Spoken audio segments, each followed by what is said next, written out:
The 13th of January, 2002, 4-2 year. Old Ronald Huff entered his Newark, Delaware studio apartment. On returning from seeing his grandmother, he felt sick. He heated his apartment intentionally, so he controlled the temperature. Ronald flung his coat over one of his living room's handcrafted wooden cages. He dragged himself to his house phone and called his work vehicle dealership. The next day, Ronald told the office manager he was too sick to work. He leaned against the counter, woozy, after hanging up the phone. Wait, from behind him was unexpected. Ronald turned and hastily opened his fridge with his right hand. When he squeezed the handle, his right hand hurt. His right hand was wrapped but forgotten. Ronald frowned and opened the fridge with his left. After closing the fridge, he grabbed a fistful of live cockroaches from a jar on the kitchen counter. They wiggled in his hand and were 2 inches long. Cockroaches scattered as he threw them on the ground. Ronald lay down after finishing his tasks since he felt bad again. After crossing the kitchen to his bedroom, he felt like the world was spinning and could hardly stand. He stumbled and collapsed on his way to his bedroom. Ronald staggered right and touched his apartment door with his arm. Grabbed it and tried to stand, but failed. Despite spinning around and placing his back against the door to support himself, he felt weak and slouched to the ground, feet out in front of him. Slowly, he closed his eyes. Ronald passed out, listening to insects and chicken bones cracking. 3 days later, Ronald's neighbor heard police walkie-talkies in the corridor. Ronald found 2 officers and the building superintendent waiting at his door. He didn't understand why police were at his house because his neighbor loved Ronald and knew him to be quiet and nice. Later, he realized he hadn't seen Ronald in days. Ronald never answered the door when the police knocked, according to the neighbor. After banging for minutes, the police retreated and signaled the superintendent to open the door with his key. When the superintendent concluded, the neighbor watched the police fail to unlock the door. I sensed a massive door block. Last, both officers leaned hard on the door to partially open it. The neighbor observed officers peer inside the unit and then jump back with weapons. One police officer grabbed the radio and yelled into it, and the neighbor watched as the officers and superintendent ran down the hallway, leaving Ronald's apartment door slightly open. Unsure, the neighbor paused in his doorway. What made 2 police officers withdraw with guns? As sirens approached, he was curious. He cautiously entered the hallway. The air in Ronald's flat was hot and foul. He advanced till Ronald's flat was visible through the door. He witnessed something so horrible inside that the neighbor froze. His mind couldn't handle it. It was terrifying. A second later, instinct took over. He staggered home and secured his flat. This neighbor kept thinking about Ronald's flat hours afterward. He sketched the unusual scene on paper.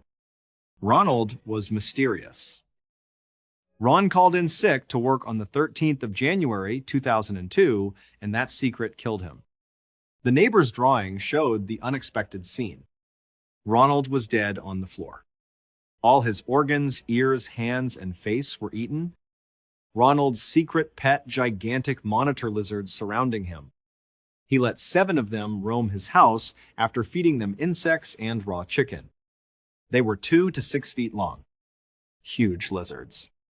Monitor lizards are carnivorous and have deadly bacteria in their jaws, unfortunately for Ronald. Ronald's right hand was bandaged because a lizard bit him a week before he died, producing staph. He probably fainted in his flat a week later from staph. Lizards devoured him. Possibly eaten, he died of staph. The autopsy didn't prove that, therefore he may have been alive when eaten. After Ronald's death, Thurmont's Catoctin Wildlife Preserve and Zoo took his lizards. Parents knew Gareth Williams was gifted early on. His local Welsh university awarded him a first-class honors mathematics degree at 17. His PhD came from Manchester University in England 2 years later. A prominent university, Cambridge, accepted him into a postgraduate program. He didn't finish his degree because British spy agencies hired him for his intelligence. In 2001, Britain's communication headquarters, GCHQ, offered Gareth a code-breaking position aged 23. He took the job, dropped out of Cambridge, and moved into a small apartment in Cheltenham, a resort town 88 miles from London and home to GCHQ. He lived and worked there for 10 years. Gareth was a loyal team player whose math and computer talents helped his team win Britain's top international code-breaking honors despite his introversion. Gareth was hired by MI6 in 2009 after impressing them, a rare chance for Gareth to become a Hollywood spy. He eagerly embraced the James Bond role. He regretted accepting the job and moving to London. The intense competition at MI6, the flashy vehicles and lifestyles, and the weekend partying with coworkers drove him mad. Gareth asked to be left alone to do his work. No one at GCHQ cared about his feelings. Behavior made him an outsider at MI6. He had his 2-week trip before quitting MI6, but he didn't return to London. Strangely, MI6 never checked on him. Before his sister called the police, no one investigated his absence. On August 23, a uniformed officer checked on Gareth at his London residence. After Gareth didn't answer, the officer entered with the landlord's apartment key. He called for Gareth, but found no one on the first floor. He searched upstairs for Gareth. He calls him all the way up. The second story is empty, save for a closed door. His discovery behind that closed door would make international headlines for weeks. He went to the bathroom after opening the door. The officer checked the room. It was nearly sterile. Nothing seemed wrong. Clean towels and toothbrush holder. The bathtub caught his eye. A huge red duffel bag was in the tub. The North Face bag was large and zipped. The officer stopped. This was bizarre. A duffel bag in a tub? Why? He repeated Gareth's name, thinking it was his odd storage style. Nobody responded. He approached the tub cautiously. He knew the bag wasn't empty when he touched it. Something heavy and odd-shaped was inside. His gaze was drawn to the zipper padlock. Dread overcame him. He carefully unzipped the bag to inspect inside as instructed. What he saw verified his biggest fears. That duffel bag contained Gareth Williams' decomposing body. The padlock key was under Gareth's body in the bag. The bathtub, rim, and interior were fingerprint-free. The bag, 2 zippers, padlock, and keys had no fingerprints. An adjacent table had Gareth's factory reset iPhone. Further investigation revealed that it had been reset on August 15, the last day Gareth was spotted on CCTV and the day they feared he died. The coroner found no injuries on Gareth. His toxicology testing showed no narcotics or alcohol, and he showed no struggle. Due to the high thermostat, Gareth's flat was hot even in summer and August. However, his apartment's high heat expedited decomposition and obscured death causes. Despite many hypotheses, Gareth's fate was never determined after a lengthy police investigation. Some say the Russian mafia killed him because he was investigating Russian money laundering in Britain. MI6 may have killed Gareth, thus they didn't want to find him after his vacation. One ex-MI6 agent suspects a cover-up. He informed CNN that MI6 cleaned Gareth's residence before the police, removing fingerprints and DNA. Last significant theory. Gareth harmed himself. He sometimes viewed bondage sites and shouted for his landlord to help him get out of bed because he tied his wrist to the bed frame. 2 investigators tried approximately 400 times to get themselves into a similar-sized duffel bag and lock it with the padlock outside, but failed. Can Gareth have entered and locked this bag from the outside without fingerprinting the bag, lock, zippers, and tub? Because he was gloveless. After 3 years, Gareth's death was considered an accident despite warnings. Growing up, Pauline Dakin believed her family was unusual. Years later, she was right. By 1970, Ruth was 5 and Warren had left. Pauline wasn't surprised because Warren, her father, drank heavily and abused. However, after they split and Pauline, her mother, and brother moved across Vancouver, Canada, Pauline noticed her mother acting worried but never knew why. When Pauline was 9, her mother told her and her brother they were going to Winnipeg, 1,000 miles from Vancouver. They packed the vehicle and left for Winnipeg. After returning to their new vacation home, Ruth assured her children they would never return to Vancouver. They asked, "Why? Dad's still back in Vancouver?" "I want to see Dad," their mother remarked. "Sorry, kids. This is the way it has to be, and when you're old enough, I'll explain everything." Confusion and heartbreak drove Pauline and her brother to Winnipeg. Pauline lost her father after 4 years of absence. In Winnipeg, she established close friends and felt at home. As she felt normal, her mother recommended her and her brother to move again quickly. This time, they went to New Brunswick, Canada's easternmost province. Their mother made them swear not to tell anyone about this move. Pauline told her best friend Wendy that she was leaving later that day, so Ruth had to say goodbye gently when she picked her up from Wendy's place so Pauline's mother wouldn't suspect anything. The family lived in New Brunswick for years. Pauline's mother remained wary. What it was is beyond kids. Pauline, 23, relocated 2 hours from her family home in New Brunswick to live with her lover and report for a local newspaper in 1988. Her mother called and said, "Hey, I'd like to meet you at a motel." "I'm finally ready to tell you everything about your childhood." Pauline was thrilled. This conversation took decades. Pauline eagerly went to the motel. She saw her worried mother pacing outside. She waves and starts talking to her mom, but she looks up and covers her lips, telling her to stay quiet. She then offers Pauline an envelope with the instructions, "Don't say anything. Put your jewelry inside of this envelope. It's probably bugged. I will explain everything inside. Just please don't speak." Pauline was confused, but she did as instructed. She put her gems in the envelope and gave it to her mother. They entered Pauline's mother's motel room secretly. Pauline saw the man in the middle of the room when they entered. Pastor of their Vancouver church. Pauline's mother was Stan Sears' secretary throughout church. Pauline kept in touch with her mother and Stan after moving to Winnipeg and New Brunswick from Vancouver. Stan visited Pauline's mother in Winnipeg and New Brunswick, she says. Pauline's mother's news that she and Stan had fallen in love was startling but not shocking. A hidden connection existed while they lived in Vancouver. It was nothing compared to what Pauline heard next. According to her mother, Pauline's father, Warren, was a mobster and important member of a Vancouver organized criminal syndicate, explaining their many travels. Pauline's mother learnt she had a hit on her head after they divorced because the mob felt the husband could no longer control her and she knew too much. Stan was also hit in the head when Ruth understood the mob wanted to kill him because of their friendship. Stan mentored a church member who became a mobster, and the mob felt he gave him important information, putting him even more vulnerable. Stan originally doubted this, but after learning his client was dead, he believed it. Pauline's mother knew what happened to mafia snitches, so they hid from the police.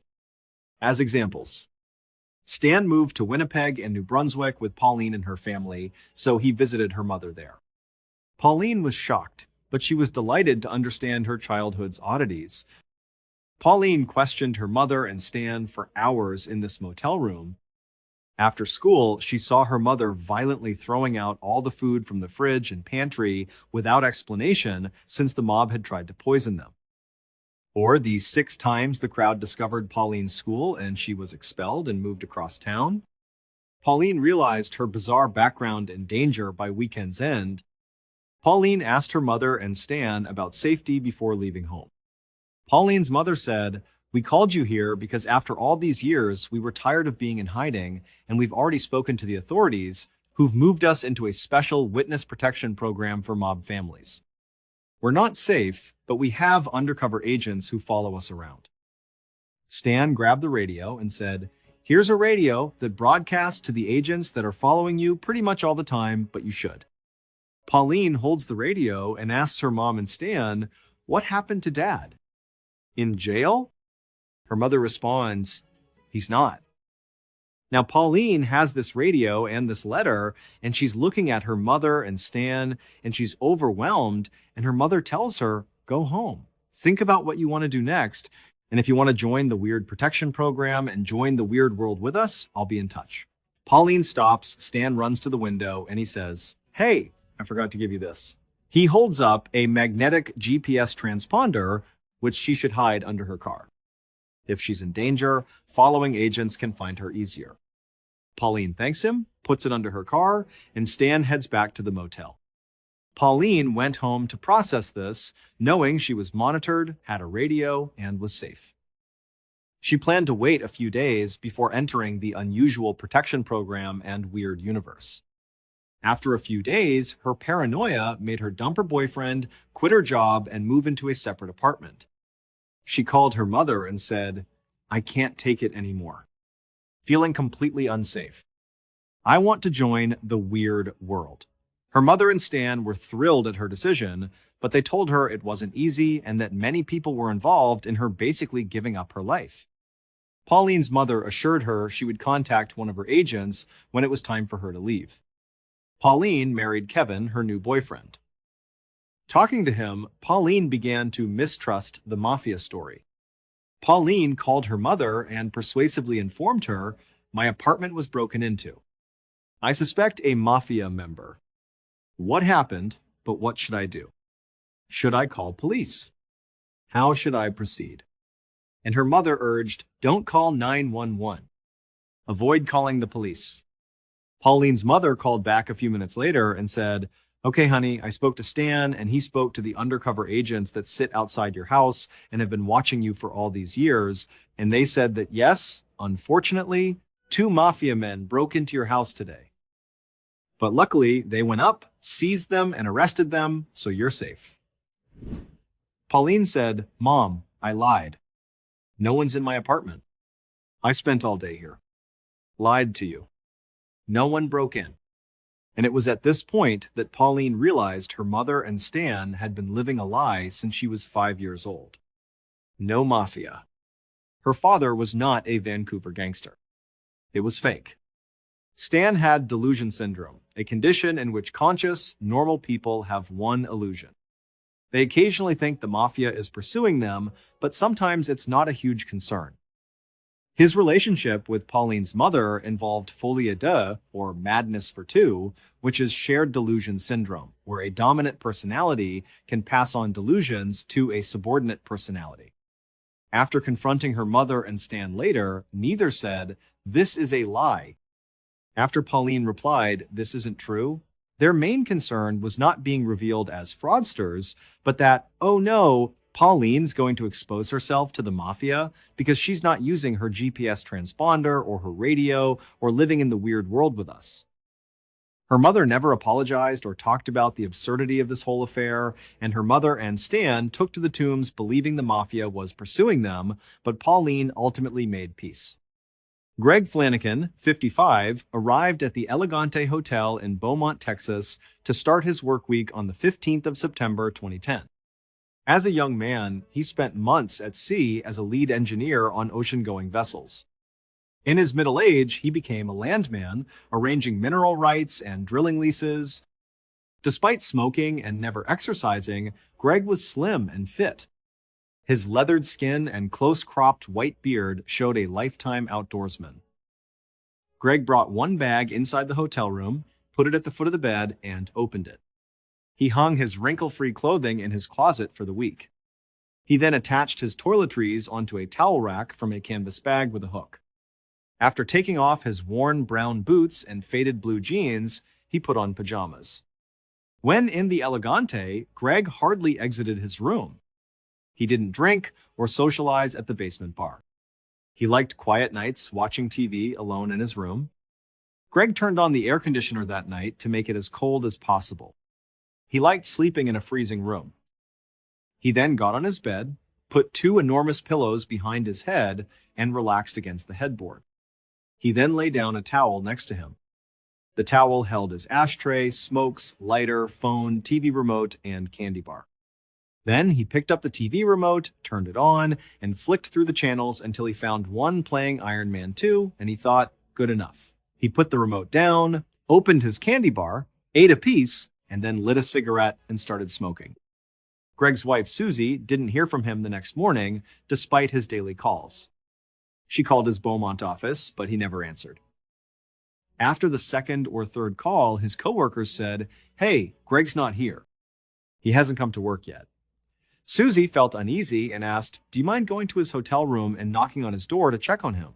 They said, "Sure, we'll go over there." The two coworkers go to the hotel, knock on Greg's door, and he doesn't answer.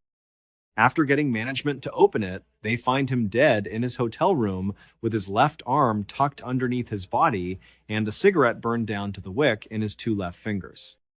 Greg was grayish-blue, and the room was warm. The coworkers called 911 when they saw Greg, and after the ambulance arrived, Detective Scott Apple arrived in his cruiser.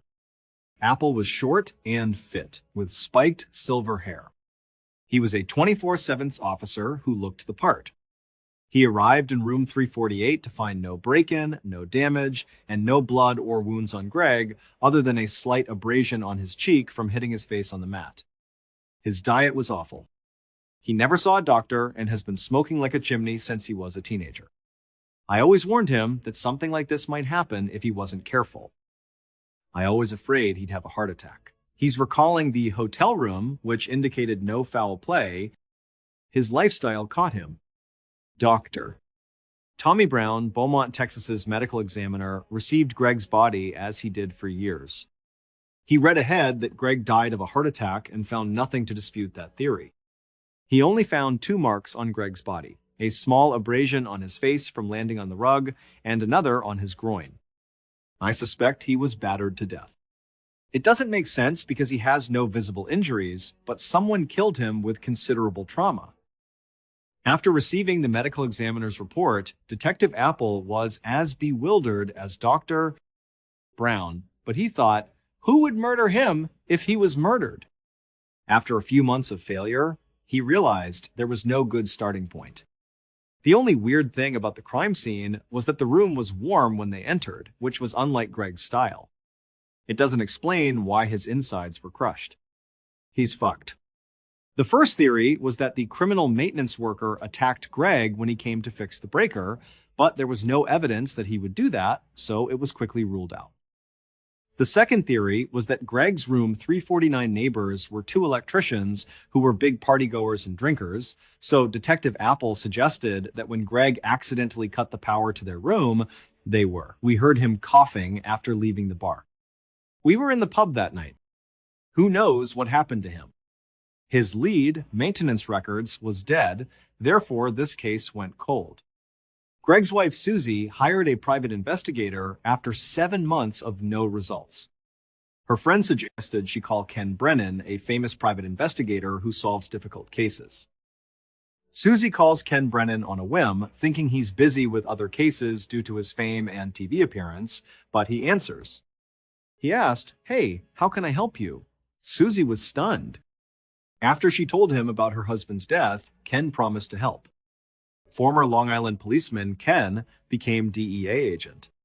He had a thick New York City accent, tight t-shirts to show off his biceps, and a large gold chain. After accepting this work, Ken flew to Lafayette, Louisiana, where Susie lived. He asked her numerous harsh questions about their marriage, if she thought he was cheating, and whether he had a secret life after sitting down. After exhausting all options, he asked, "Okay, well, can you tell me anything about the crime scene that stood out to you? Is there anything about it that seems off?" Susie replied, "Yeah, Greg always kept the air conditioning on very cold at night. He never slept in a room that wasn't freezing cold." I thought it was odd when his coworkers discovered him that Detective Apple and Ken brought the entire case file to his hotel room that night, littering the bed and desk with papers and photos. He searched for a small detail that everyone else had missed, examined the crime scene images, read the witness statements, and carefully read the autopsy report, focusing on every internal lesion, Dr. Brown indicated. He was imagining Greg's final hours. Apple replies, "Really? One day after arriving, you realized?" Ken says, I guess I got it. I need to confirm with his wife, but I think I have a notion. Ken contacts Susie in front of Apple, and when she answers, he says, did your husband ever smoke with right or left hand? Susie responded, oh no, he only smoked with his right hand. Ken said, thank you very much. He hangs up and says, Apple, I got it. Apple says, okay, what's your theory? Ken adds, okay, so Susie told me it was weird that his room wasn't air-conditioned when they found his death, because Greg was renowned for constantly turning on the AC to the coldest setting, especially at night when he went to bed. His air conditioning would have gone out when his electricity went out the night before.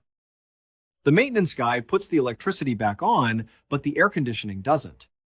After being air conditioned all evening, the room is still cold.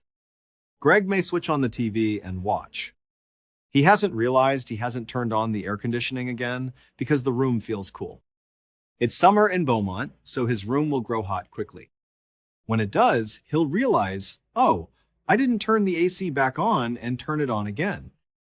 Since the air conditioning wasn't on and the electricity was restored at 8:30, he must have died after the power was restored, but before it became warm enough in the room for him to realize he didn't turn it on, which would have been between 8:30 and 9 p.m. at night. Apple says, well, that's very impressive. However, that doesn't really help us figure out how he died or who killed him. Ken raises his hand and adds, I'm building the full picture. Okay, he died between 8:30 and 9, but I don't think he was beaten. People want to believe that killed him since it's the only thing that makes sense, yet the cigarette disproves it. We found the cigarette in his left hand, and his wife maintained he exclusively smokes with his right. I believe the electricity returned at 8:30, as the report states. The TV turns on, but Greg doesn't turn on the AC. Watching TV on his bed, he lights a cigarette and smokes with his right hand. After something happens, which I'll explain, he leaps off the bed and runs to the door for aid, using his right hand to turn the doorknob and open the door to safety. However, he falls to his knees and dies with his cigarette in his fingers. Apple says, you know what? That seems reasonable, but what stress prompted him to spring from his bed, race to the door, and die? Ken says, I have a theory, but I need to be in the hotel room to prove it. Apple and Ken return to the motel. Ken goes inside and starts walking around looking at the ceiling, wall, and ground, then stops when he's looking back at the front door leading back into the hall and points at the wall and says, there. Apple looks at what he's pointing at and sees patchwork on the wall where the doorknob would hit when it swings open. Apple says, that's just from the doorknob. Apple hired a crime scene investigations unit to carefully excavate both sides of this wall and shine a laser from 349 into Greg's room. The laser's trajectory through this hole matched where Greg would have been sitting on the bed, smoking cigarettes, eating candy, and watching a movie. Ken and Apple told Dr. Brown, look, you missed something because Greg got shot. Greg's body had already been cremated, but they had the autopsy pictures. It's been 7 months since Greg's death, and we want any of our witnesses to sign a statement attesting to what they saw or didn't see. They prepared a statement that matched his first statement to police. I didn't hear anything. They said, do you want to change your story, or is this what you saw and heard? And Lance said, I don't know anything. Wish I knew more. I'm sorry. They say, can you sign this document indicating you didn't know or witness anything? So he signed the document, and Ken replied, all right, got you, since we know a gunshot was fired from your room and murdered Greg. You must tell me who shot the gun, or I'll arrest you for filing a fake police report. Lance crumbles and tells the truth, saying that he and Mueller, the other electrician in the room with him, were goofing around and drinking that night, and Mueller went out and got his pistol from his car, brought it in, and was goofing around with it. Lance tried to get him to stop, but he kept doing it, and at one point, he aimed the gun at Lance. Lance deflected it, dropped the gun, and it went off. We did this, but they heard Detective Apple interviewing people and saying, we think this is normal. It looks like a heart attack. Probably nothing? They replied, oh, phew. Huh, it's not us. So they thought it was a coincidence that Lance said that on the same day, but they felt they had something to do with it, so they buried their tracks, put toothpaste in the wall to cover the hole, hid the gun, and purposefully hid information from the authorities. Muller, the gun owner, was charged with manslaughter and sentenced to 10 years in prison. A farmer in Indonesia stumbled while walking his livestock through a dense sugarcane field near his home on the 27th of April, 1997. He saw an odd dirt mound after regaining his footing and looking down. He wanted to dig it up out of curiosity, but he wasn't on his property, so he came back to the hamlet and told the village chief about this weird pile of dirt and that he examine what's under it. When the village leader and other men returned to the field, they poked the dirt pile with a stick. The stick went into the soft soil pile, and when they took it out, the mound stank. Fearing what they might find under this pile, the men leave it alone and return to the hamlet to alert authorities, who instruct them to go back out there and uncover it and report what they find. The village leader and some more men return to the field to dig. They rapidly hit a soft spot inside this mound with their shovels. After cautiously removing additional dirt, they see a woman's face staring at them. Someone had dumped dirt on her head after she was buried up to her neck. The officials arrived and identified the deceased as Dewey, a 21-year-old local woman. After questioning around the village, the police found that this girl had left her home 3 days earlier to run an errand. After that, nobody knew what happened to her. A 15-year-old rickshaw driver told the police that Dewey asked for a ride 3 days earlier on April 24th, the same day people last saw her. When she got into the rickshaw, he asked where she was going, but she refused to say. Dewey finally told him she was going to the shaman who heals the sick with magic. The driver thought it was strange that she was coming at night and being so secretive, but after he dropped her off, he didn't think much of it until she died. After police searched his house and found Dewey's belongings, 5-year-old shaman Ahmad Siraji said, "Okay, I've been lying, and I have a confession to make." He then nonchalantly told police that he had killed dozens of other women the same way and buried them in the sugarcane field. Siraji woke up without thinking this was an unusual dream. He believed he had communicated with his father's spirit and would follow instructions. He wasn't told how to gather saliva from these 70 women by his father. After a few days of deliberation, Siraji planned to kill the women and forcefully collect their saliva. To find his victims, Siraji told his town that he had supernatural powers and could grant ladies eternal beauty and wealth. Lots of people believed it. As this reputation went across his hamlet and beyond, many women came to him for his services. He told them to return later that night in utter darkness and not tell anyone where they were going. After arriving, they would enter Siraji's house and pay him $300. He then told them he needed to execute a ritual to grant them beauty and wealth. After leaving his house, they would go past a cemetery and into a sugarcane field, walking until Siraji stopped them. He would give the woman a shovel and order her to dig a hole, telling her it was part of the rite. He would watch her dig the hole until it was waist deep, then tell her to climb in and put her hands by her side. He would tell her again that this is part of the ceremony, that many people had done it, and that it's safe if she was nervous.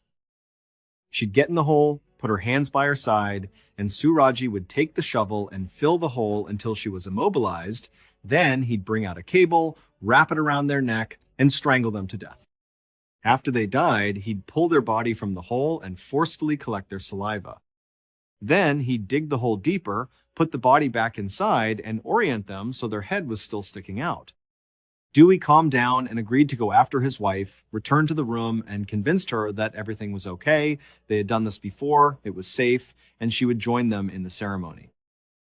The trio left the house, walked to the cemetery and field, and only 2 returned. Siraji's 2008 firing squad execution resulted in his wife's life sentence. El Fausto, a small fishing boat from La Palma Island in the Canary Islands, set out for El Hierro, another island 50 miles south, on the 20th of July, 1968. El Fausto has 3 skilled fishermen and sailors. They were brothers Ramon and Eliberto Hernandez and cousin Miguel Acosta. They visited El Hierro without incident. Approximately 7 hours. They dropped agricultural explosives onto the island at the harbor in the early evening. After unloading, the three of them proceeded to have supper and relax before returning to the port and preparing to go. That evening, while the three guys are repacking their boat and making ready to leave, they observe a man racing down the pier, excitedly waving at them. They stop what they're doing and call him over. "What do you need?" He identified himself as Julio Garcia. It was obvious he was furious. He spoke quickly, so they had to slow him down a few times to understand him, but he stated his wife had called him earlier that day to tell his 2-year-old daughter was very sick and he needed to come home. The next ferry to his home island, La Palma, was 2 days away, so Julio ran up and down the wharf trying to flag down anyone who owned a ship that could take him there. He'd pay. The El Fausto crew answered, "We're going to La Palma. We live there and will gladly take you." They left around 2:30 a.m. on July 21st and returned on calm sea. The only thing they had to deal with was a light mist that gathered over the sea after sunrise, but it didn't impair their navigation. Ramon? The boat owner was waiting at the pier for the Fausto team at 10 a.m., but he didn't worry because he knew these three men and frequently rowed this boat with them. He was supposed to go to El Hierro with them, but he had responsibilities on La Palma. He thinks they had a mechanical issue and are fixing it, but they're late. Why are they absent? The unconcerned owner replies, "You know what? I'll send a search boat that will reverse El Fausto's route, and I'm sure they can just drive straight out there, run into them, and help them fix." So they radio the boat owner, "Look, we can't find them." "What do you want us to do?" And he realized what? If we can't find them on the path, something sinister may have happened.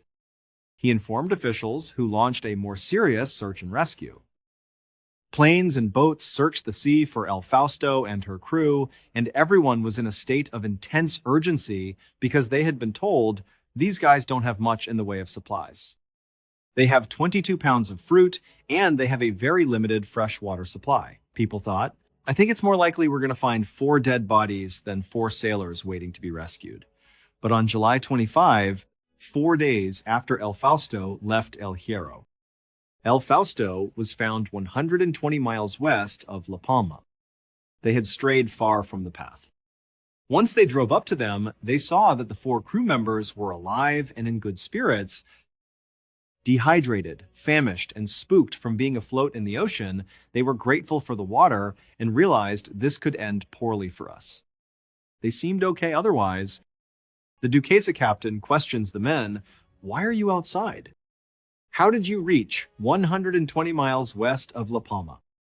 Something went wrong with your boat." "So, what happened?"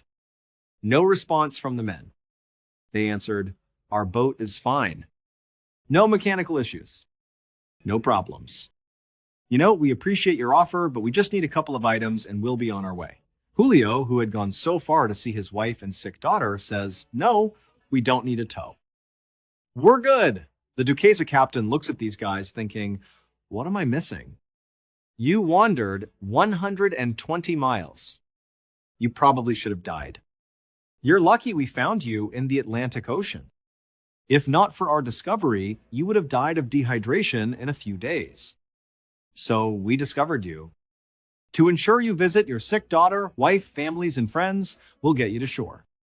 In politeness, they said, "Look, we really appreciate the offer, but really our boat is just fine." The captain of the Duquesa could not convince them to get towed in. "We just need some food, water, cigarettes, and fuel, and we'll be fine." The Duquesa crew gave them 18 hours of fuel, cigarettes, water, and food, and watched the 4 men sail east toward La Palma, waving. Nothing seemed wrong, then they faded over the horizon. The captain of Duquesa radioed in that they should expect them to arrive in port at 7 p.m. based on their location and proximity to La Palma. That night, friends, family, and hundreds of islanders gathered at the port to drink wine and celebrate the return of their loved ones. Unfortunately, 7 p.m. passed without them. Spain launched its greatest missing person search the morning after El Fausto and her crew were again declared missing. There were planes overhead and military and civilian ships everywhere where the Duquesa had contacted El Fausto. They searched for 2 weeks with so many people in the water and planes overhead, but found nothing. We don't know what happened to them. They declared them lost at sea, which means we suspect they're dead, but won't know for sure. 2 months later, on October 9th, the Italian merchant ship Anna di Maio, bound for Venezuela, noticed a little fishing boat drifting aimlessly and thought, "This ship is too small to cross the ocean. They shouldn't be out here." And as they got closer, they could tell that there was no one standing on deck or in the cabin. There's no one driving this boat. And so finally, they got so close, they could read the hull, and it says El Fausto. So the Anna di Maio pulls up right alongside El Fausto. They tether themselves together so it doesn't float away, and 2 of the Italian sailors get on board El Fausto, and they're yelling out anybody's there, but no one's responding. And they're looking around, and the ship is in great condition. There's no sign of obvious damage or any violence that might have taken place on here. They go into the cabin where the steering wheel is, and they're looking for some sort of logbook that would have documented, what happened on the ship, but there's no logbook. And so the Italians were left scratching their head thinking, how could a perfectly seaworthy boat wind up abandoned in the middle of the Atlantic Ocean? Crew where? However, they still needed to go down into the engine room, so the 2 sailors who had boarded to check around go to the deck's hatch, look down, smell something dreadful, turn on their light, and witness this horrible and perplexing image. Laying on the ground inside of the engine room on his back was a dead man who was partially mummified. He had no clothes on, and he was clutching a transistor radio. And so the 2 Italians that found him, they stepped back and they had to compose themselves, and then one of them actually went down to look around for clues and see if perhaps there's other bodies down there. And so when he went down, it was just the one body, and he could only find one other clue, and it was this small notebook that was positioned right behind the dead body that they didn't see when they first looked down.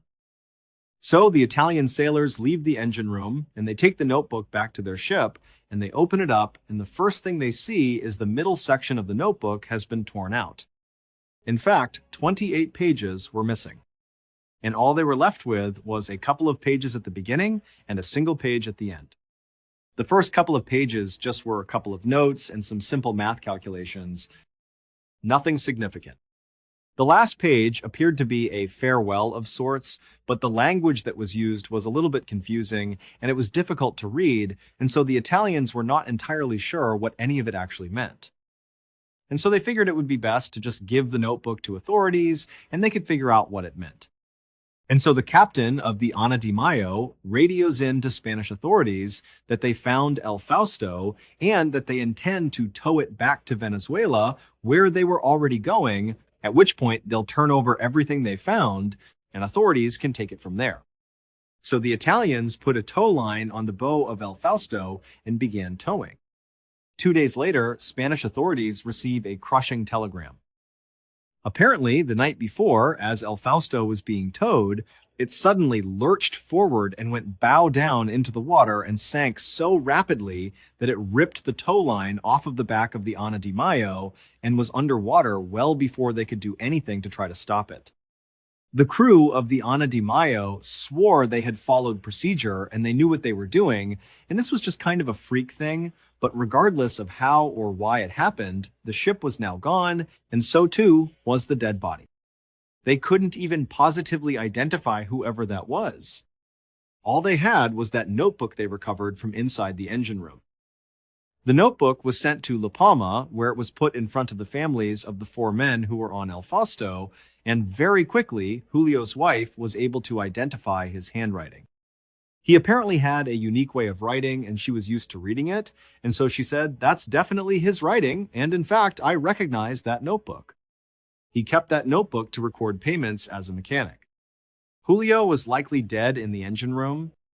Julio's wife read the notebook and was able to decipher the last page, at least most of it.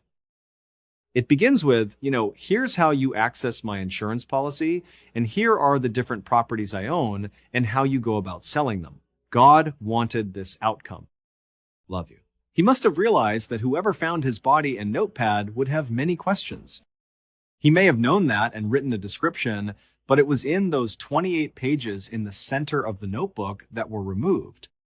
If so, who removed them and why? The El Fausto crew, where are they? Why did they assure Duquesa their ship was fine? Shouldn't they have taken the tow into shore to ensure their safety? In 50 years, so many questions remain unanswered. The most common theory is that the El Fausto crew suffered a series of tiny but accumulating setbacks that, along with panic, led to catastrophic decisions and their death. Others argue that this situation has too many anomalies and quirks to be caused by bad decision-making. Abduction, illegal trafficking gone bad, or seeing something they shouldn't have are all possible explanations.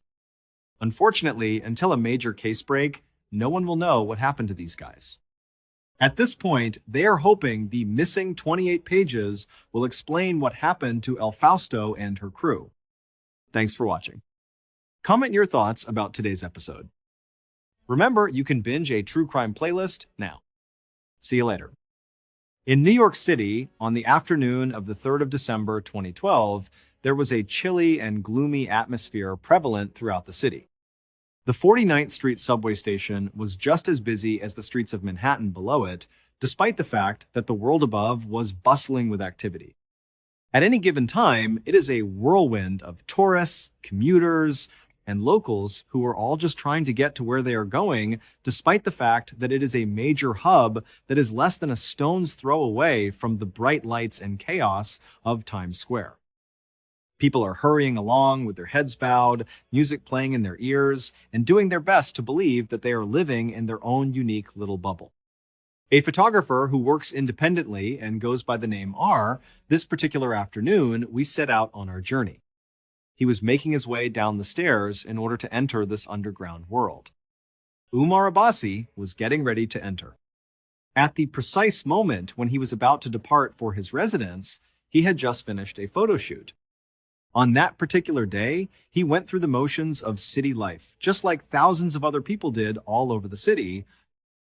In order to finish his journey, he went to the turnstiles after purchasing a ticket at one of the large kiosks made of metal. This allowed him to complete his journey. Through the use of a swift swipe, he was able to navigate the crowded train platform and arrive at his destination. Concrete was utilized in the construction of the platform, which consisted of a long slab that extended in both directions. In front of it, beneath a concrete trench, there were steel tracks that were buried deep within the ground. A thick yellow line was painted along the edge of the platform, and its purpose was to serve as a silent notification to everyone to take a step back. The only thing that can prevent a person from having a very bad day is whether or not they cross that yellow line. Due to the fact that there is very little space available, an arriving train is able to squeeze into the station and no one is able to escape it. After taking a look around, Umar observed that the platform was covered with a large number of individuals. The vast majority of them were huddled back against the wall, a considerable distance away from the yellow line, and either deeply absorbed in their own thoughts or preoccupied with their mobile devices. Umar made the choice to walk to his right from the beginning of the platform until he reached the opposite end of the platform. While he was down there, he noticed that there was a small gap in the crowd, a small pocket of space where he could wait without being subjected to any kind of disturbance. As a consequence of this, he began to make his way through the crowd of people by climbing. While he was traveling, he passed a number of people, each of whom was a stranger, and each of whom was preoccupied with their own life. He went by each of these people. You do not make eye contact, and you do not start conversations. In addition, you do not initiate conversations. This is the unspoken rule that governs the subway system. On the other hand, you lead a private life.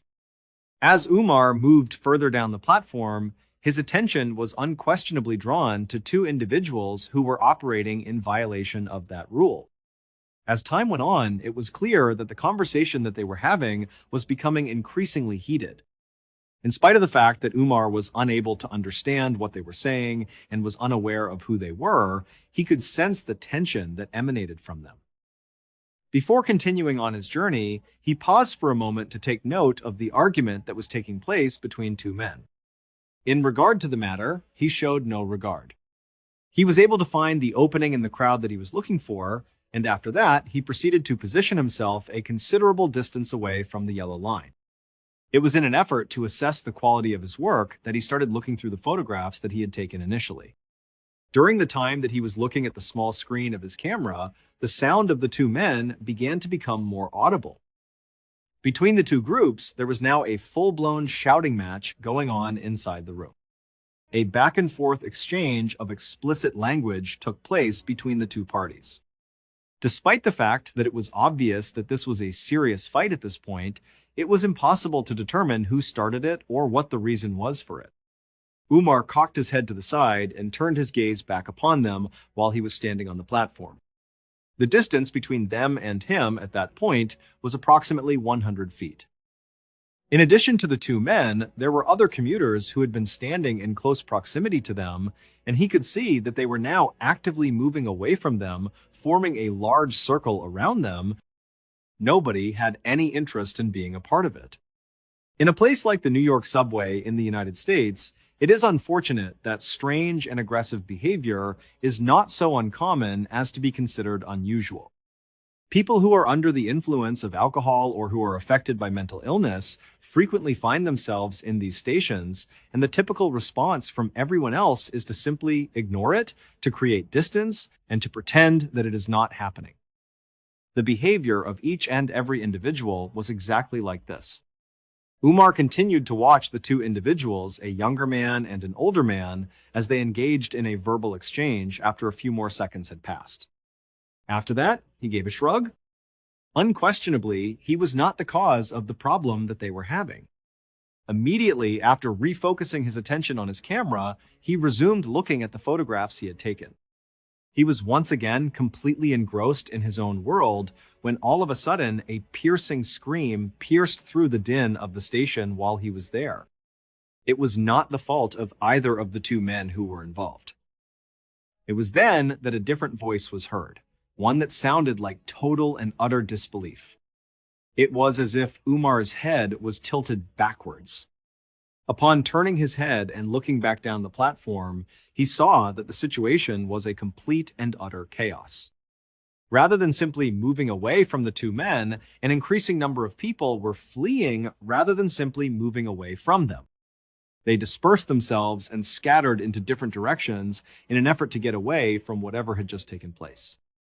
Umar's first thought was that the two men must have started punching each other out of necessity. This was the first thing that came to his mind. The crowd, on the other hand, moved aside for a brief moment at that precise moment, and he noticed a woman pointing with her finger, pointing directly down at the train tracks after the crowd had moved aside. Umar followed her gaze as she looked down toward the ground, which was located beyond the edge of the platform. It was discovered that a man who had been involved in the argument was lying on his back on the railings that were made of gravel and steel composite. The more senior gentleman was the one of them. Umar was unable to even begin to fully process what he was seeing anymore as soon as his eyes were drawn to the dark and gaping mouth of the tunnel further down the track. He was unable to even begin to comprehend what he was seeing. The darkness that had been there was suddenly broken by the appearance of two headlights that were both brilliant and penetrating. Arriving on the scene was a train. In addition to that, it was getting closer and closer at a rapid pace. Instinct was the one that determined the outcome. As soon as Umar caught sight of the individual on the tracks, he started running down the platform in the direction of the individual. At the same time that he was running down the street, he fumbled with his camera and turned on the flash. At the same time that he was holding it up, he pointed it in the direction of the approaching train and simultaneously pressed the shutter button. A sudden flash of light can be seen. It was his hope that these sudden bursts of light would attract the attention of the train operator, that it would be a universal signal for an emergency, and that it would be a reason to slam on the brakes. He was hoping that the train operator would notice the sudden bursts of light. The individual who was standing on the tracks began to move while Umar was running and flashing his camera. Umar was doing both of these things simultaneously. Although he made an effort to stand up, he had a difficult time doing so. It was clear to Umar that he was going through a challenging period of his life. After everything was said and done, he was able to pull himself up, turn around, and make a beeline for the edge of the platform. In an effort to pull himself up and haul his body out of the trench, he was able to get his hands on the concrete lip and pull himself up. He was able to pull himself up, but he was not successful in achieving his goal. There was no indication that he was having any difficulties with either his strength or his coordination. He was aware that he was still a significant distance away from the target, despite the fact that the more he ran, the closer he got to it. It was doubtful that his arrival would arrive in a timely manner to be of assistance. When he saw the man on the tracks let go of the platform, he watched in horror as he seemed to come to the realization that there was no chance for him to survive. When he stood up, he turned his body around so that he was facing the train, which was now only a few feet away from him. There was a terrifying pause in the conversation, as if he had accepted the fact that something was going to take place even though he had not spoken. This resulted in Umar coming to a complete stop. It was the only thing he could do. In spite of the screech of its brakes, the train was unable to come to a stop in time because it was traveling at an excessively high speed and was of an excessively large size. Within a few seconds, it managed to seize hold of the individual. In an instant, he disappeared without a trace. The platform was the source of screams and shouts of ecstatic laughter that could be heard. Kisa Khan, who was 58 years old at the time of his death, was the person who was fatally ill. When the police and the paramedics finally arrived at the scene, it was a scene of complete and utter chaos, to say the least. After they had secured the area, they started taking statements from the people there. Naeem Davis, who was 30 years old, and the other man who was involved in the fight, was still present on the platform at the time of the incident. Instantaneously, he was taken into custody without any delay. Davis confessed to the investigators that he had in fact been fighting with Han and that he had in fact pushed him while they were visiting at the station. Davis also admitted that he had pushed Han. However, he insisted that it was done in self-defense and that it was justified. He was the one who asserted that Han had been the one who had been hostile and that he had been attempting to get away from Han at the time. On the other hand, the authorities did not consider that account to be particularly credible. It appeared to be an extreme measure to force a man onto active subway tracks, regardless of the motivation behind the act that was being committed. With regard to Naeem Davis, the charge that has been brought against him is that of second-degree murder. As he waited for his trial in a jail cell on Rikers Island, which is located on the island of New York, the story quickly spread throughout the media and became extremely popular. It was a single, devastating image that was responsible for almost entirely shaping the opinion of the general public. Umar Abbasi was not only frantically trying to signal the train with the flash of his camera, but he was also taking pictures while he was running down the platform. He was doing both of these things simultaneously. That number was in the dozens. The natural inclination of a photographer who employed themselves in a professional capacity was to do so. While Kisa Khan was in the midst of the chaos that was taking place at the time, he managed to capture the final few seconds of his life. In the immediate aftermath of the event, he delivered these photographs to the New York Post, which is the organization with which he is affiliated professionally. Kisa Khan was featured in a photograph that was printed in full color on the first page of the newspaper that was published the following day.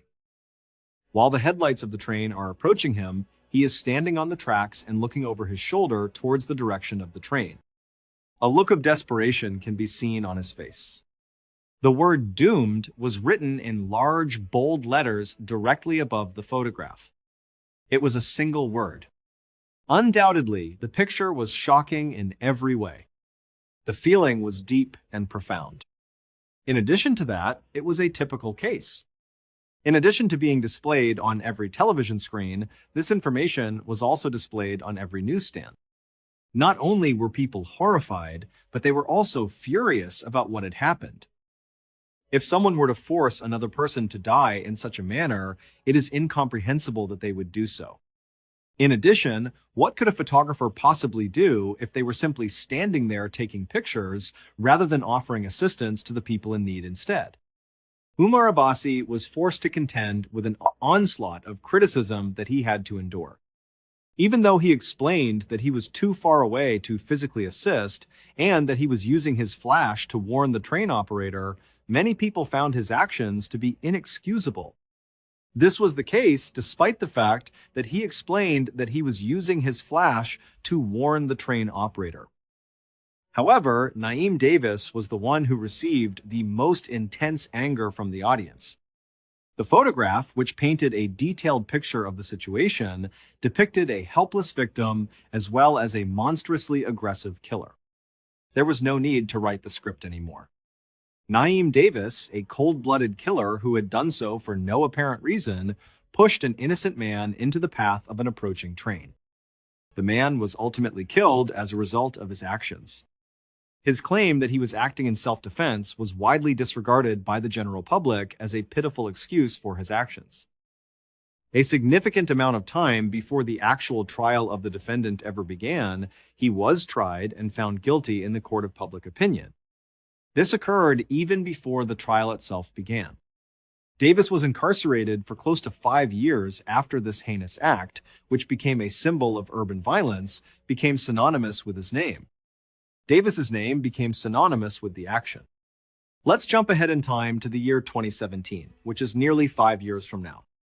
On the day that Naeem Davis is scheduled to appear in court, the day has finally arrived. During their presentation, the prosecution presented their case, which offered the impression of being entirely transparent. Their argument with one another was witnessed by witnesses who were present. They were able to convince the accused to admit to pushing, which ended up being successful. They also had the infamous photograph, which was a powerful piece of emotional evidence that depicted Kisa Khan. This photograph was in their possession. When viewed from the point of view of the prosecution, it was a straightforward case of murder. Naeem Davis is accused of becoming enraged and intentionally pushing another man to his death during a disagreement that was not particularly significant. In accordance with their argument, this was the case. When this occurred, however, it was time for the defense to take the field. They began painting a very different picture of what took place on that subway platform, which was an insult to the injury that they had already suffered. It was something that the general public had never seen before, and the content of the surveillance camera footage from the station was something that was essential to their case. A photograph that was published in the New York Post had captured a single horrifying moment that had been preserved in time from the moment it was taken. On the other hand, the video footage encompassed the entirety of the interaction, beginning with the very first moment and ending with the very last. In addition, it told a story that was significantly more complicated than the one that was told. In order for the jury to take into consideration the video, the defense sent it to them. There was a scene in which Kisa Khan was making his way toward Naeem Davis. Despite the fact that the video did not include any audio, the actor's body language was very clear and unambiguous. As far as the appearance was concerned, Han appeared to be agitated, aggressive, and unsteady on his feet. With a blood alcohol level that was significantly higher than the legal limit for driving, Han was extremely intoxicated at the time, according to a toxicology report that would later confirm what the video had suggested. Han's blood alcohol level was significantly higher than the legal limit for driving.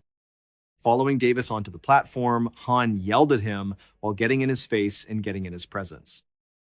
Every single thing that took place was observed by the jury.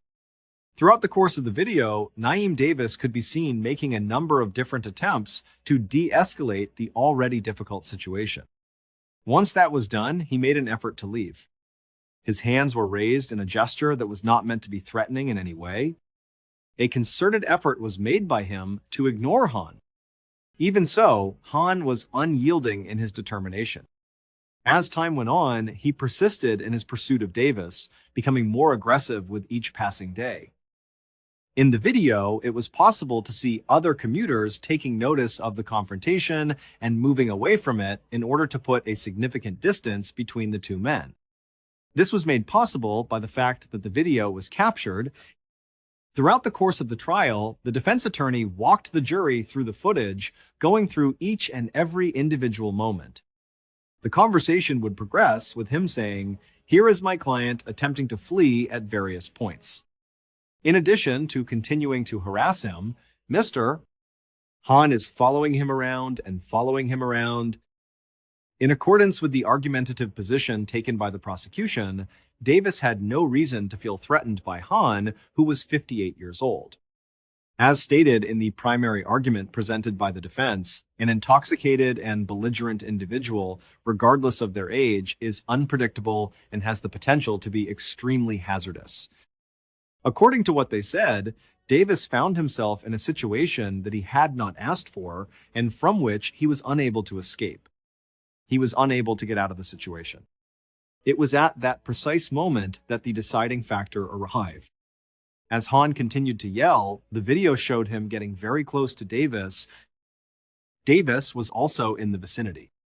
Following that, he attempted to grab Naeem Davis by the shoulder by extending his hand and grabbing hold of him. It was at that precise moment that Davis abruptly turned around and pushed Han away from him. Han was pushed away from Davis. It was not a forceful shove that was delivered with both hands with the intention of sending a man flying across the room. It was a reactive gesture on his part to give a quick push with one hand in order to get an aggressor off of and away from him. On the other hand, Han was extremely unstable as a result of the fact that he was so heavily saturated with alcohol. Han, who was already unsteady on his feet, was thrown backwards by the push, which would have only caused a person who was sober to stumble backwards by 1 or 2 steps. Han was already off balance. He was in the process of falling off the edge of the platform and onto the tracks below when he tripped over his own feet, completely lost his balance, and continued to fall further down. Those who were taking the defense position argued that this did not constitute murder. Manslaughter was not even a possibility in this scenario. An individual who was acting in self-defense against an intoxicated and aggressive instigator was the person responsible for the tragic accident that took place. Because of the video evidence, the story went through a significant change that was brought about by the evidence. There was a single photograph that was static that was published in the newspaper, and it gave the impression that the victim had been attacked without any provocation. As shown in the video, which provides the complete context of the situation, a man who was being harassed and assaulted makes a split-second decision to push his attacker away. This decision is shown in the beginning of the video. It was not the push itself that was the tragic event. Rather, it was the terrible thing that occurred as a result of that push that ended up being unexpected. During the course of their argument, the legal team that was representing Naeem Davis argued that their client had the right to defend himself. The individual was physically assaulting him while he was in a confined space, and he had every reason to believe that the situation could turn out to be even more dangerous than it already was. In an effort to protect himself, he carried out the actions that he considered to be essential. They argued that even though it was a terrible tragedy that it led to Kisa Khan's death, it was not in any way anything that could be considered a criminal act. The jury then proceeded to deliberate after being given the opportunity to view the surveillance footage on multiple occasions and after being presented with all of the evidence that was available to them. A great number of individuals were taken aback by the choice that they made, particularly those individuals who could only recall the doomed headline from when it was published many years ago. It was judged that Naeem Davis was not responsible for all of the charges that were brought against him. He was let go from charges of murder and manslaughter that had been brought against him. After nearly 5 years of serving a sentence for a crime that the jury determined he had not committed, Naeem Davis was finally released from prison. He had been serving his sentence for over 5 years. A great deal of opposition was voiced in response to the verdict. The family of Kisa Khan was the target of an act of wrongdoing that was committed against them. It was still possible for the person who had pushed him to escape, despite the fact that their husband and father had been murdered. According to their perception, he was the victim of a violent crime. On the other hand, the case served as a jarring illustration of the significance of putting events in the context in which they should be understood. A single moment that is captured in a photograph has the potential to tell a powerful story. However, depending on the circumstances, it is frequently incomplete or even misleading. The reality of the situation that took place on that platform was that it was chaotic, complicated, and tragic for everyone who was involved in the event that it took place. Leaving behind a legacy that is fraught with difficulties is what the story has done. Because their loved one's life was cut short in a confrontation that was both senseless and avoidable, the only emotion that the family of Kisa Khan could feel was grief. This made it impossible for them to feel anything else. Despite the fact that Naeem Davis had the opportunity to be free, he would be forever linked to the tragic event that occurred. He would be known to millions of people as the person who shoved another person onto the subway tracks, and his name and face would be instantly recognizable to them. The photographer, R, is the subject of this discussion. The incident, which was reported by Umar Abbasi, sparked a discussion that took place across the country about the role that photojournalists play and the ethical implications of photographing unfortunate events. The fact that the truth is frequently much more complicated than what can ever be conveyed by a single photograph or a single headline is a startling reminder that this is the case. A terrifying illustration of this can be found in the case of Kisa Khan and Naeem Davis. I want to express my gratitude for going to the trouble of watching. Regarding the episode that was broadcast today, you are encouraged to share your thoughts in the comments section. Furthermore, do not overlook the fact that we have compiled an entire playlist of episodes of true crime shows that are all ready for you to watch in a single sitting right this very moment. I'll be back to see you very soon. Greetings to you. Pelican Valley is a vast, beautiful backcountry area in Wyoming's Yellowstone National Park. It looks like a postcard with its lush meadows, gentle creeks, and panoramic mountain views. This seems like the most idyllic spot to pitch a tent and sleep under the stars. Pelican Valley has a dark side. Staying overnight requires a special permit due to its danger. The park rangers look you in the eye and warn you before giving you one. They advise going into the valley only in groups of 4 or more. They say it's not advice, just for your safety. 25-year-old Brigittita Fredenhagen arrived at Yellowstone on the 28th of July, 1984. She attended with her brother Andreas and sister-in-law Junko. Their adventure took them to one of America's natural wonders. The first night, they did what most visitors do. They stayed at Grant Village, a popular campground. Safe, established, and full of campers. The next day, they visited the park's Norris Geyser, a stunning hot spring. The day was perfect. They visited the park ranger's office on their way back to their campsite that afternoon. Brigittita stopped here. She planned and set a trip goal. She wanted a night alone in Pelican Valley. When the three entered the office, the rangers thought they were applying for a group permit. They started the paperwork easily because 3 was close to 4, the recommended number. Just going through the motions. But Brigittita spoke up. She stated that the permit was personal. She traveled alone. The office atmosphere changed immediately.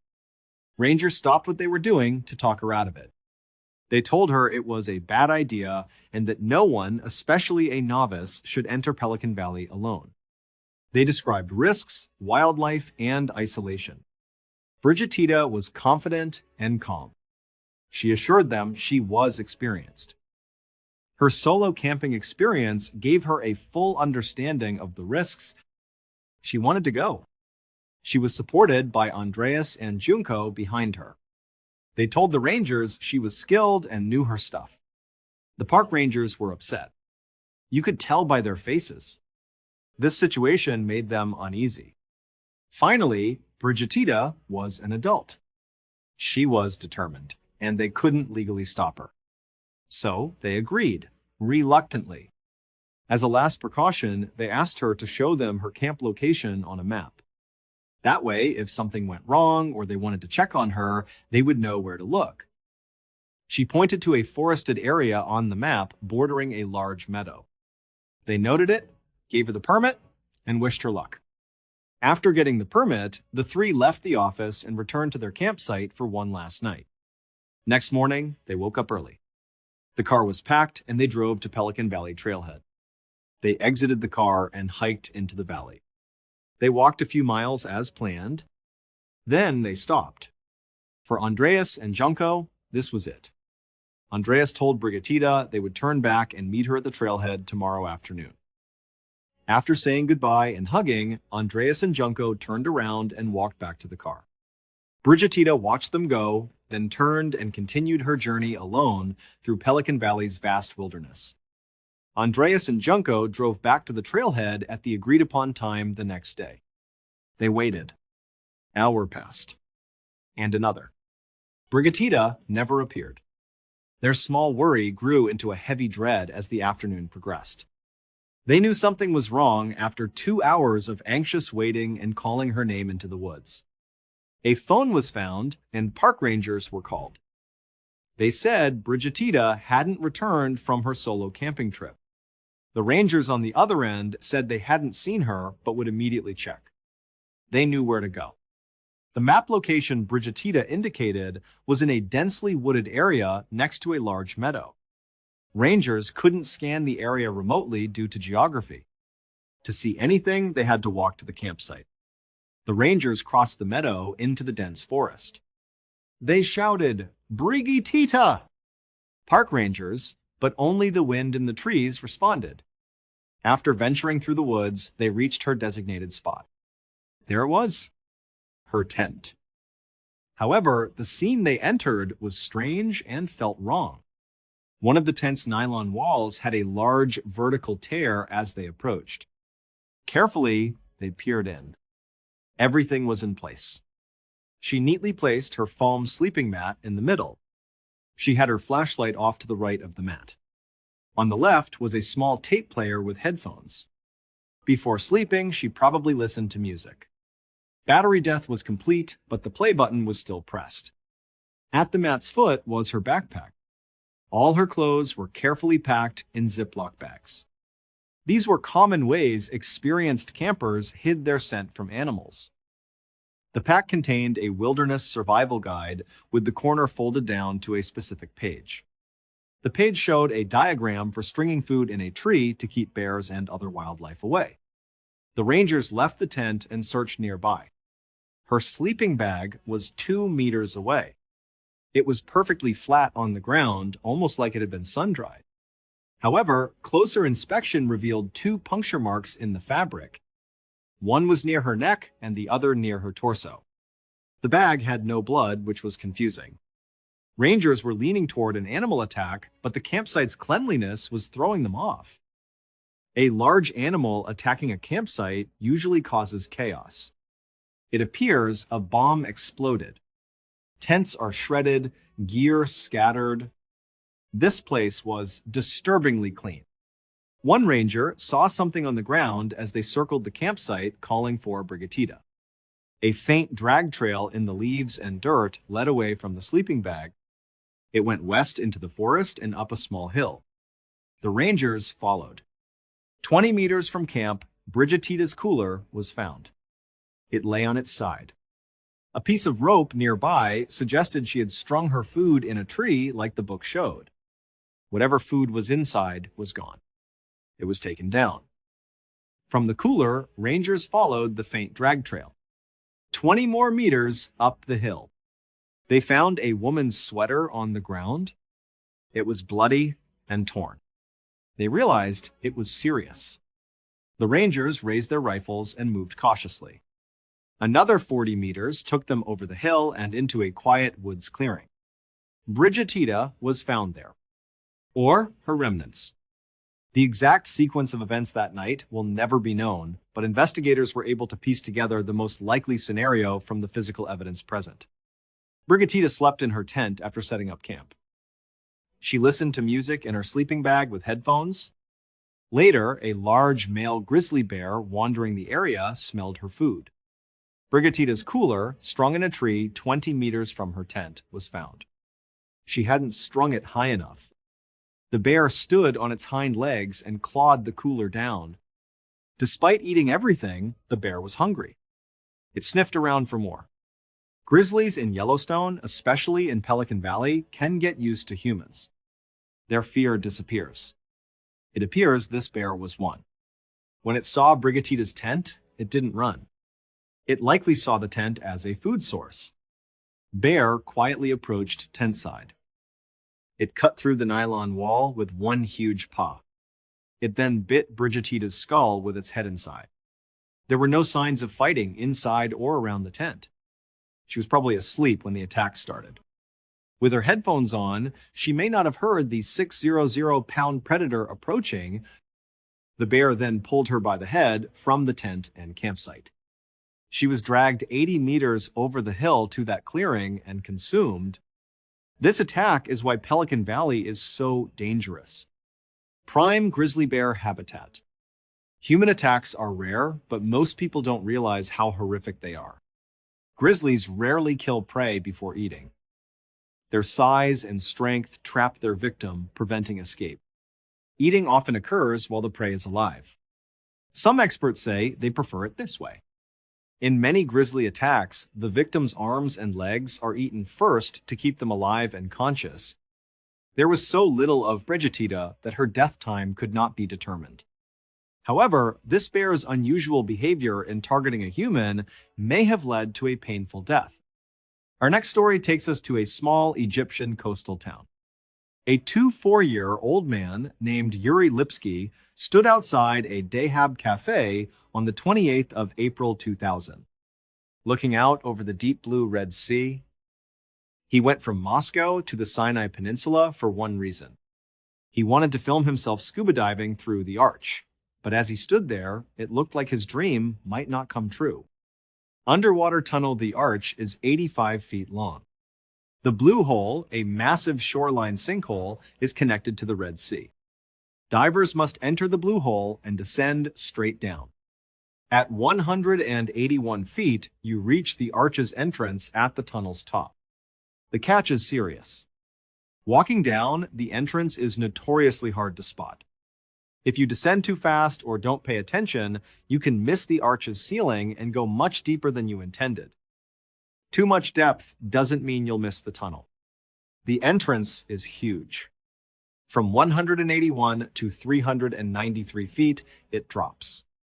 Going too deep is dangerous because of what happens to the body under extreme pressure and the gas you're breathing. There are two types of dives for non-divers. The first is recreational diving. The majority of vacationers do this. Normal, compressed air is what you're breathing, just packed into a scuba tank. 130 feet is recommended for regular air. Beyond that is technical diving. Technical divers breathe trimix or heliox, a mixture of helium, nitrogen, and oxygen. These mixtures let them safely descend below 130 feet. This diving is exponentially more dangerous and requires extensive training and equipment. To reach the arch, you must descend 161 feet. This is technical diving. This requires a special gas mixture and training. However, overconfident tourists try to dive the arch on regular air every year. Year after year, people try and die. Your body absorbs nitrogen from the air when under pressure. Nitrogen narcosis results from overabsorption. The feeling is like drunkenness. You lose judgment, become confused, and may feel euphoric. Extremely narcotic divers have tried to breathe water by removing the regulator from their mouths, believing they're on the surface. Nitrogen absorption accelerates with depth. Nitrogen is 78% in regular air.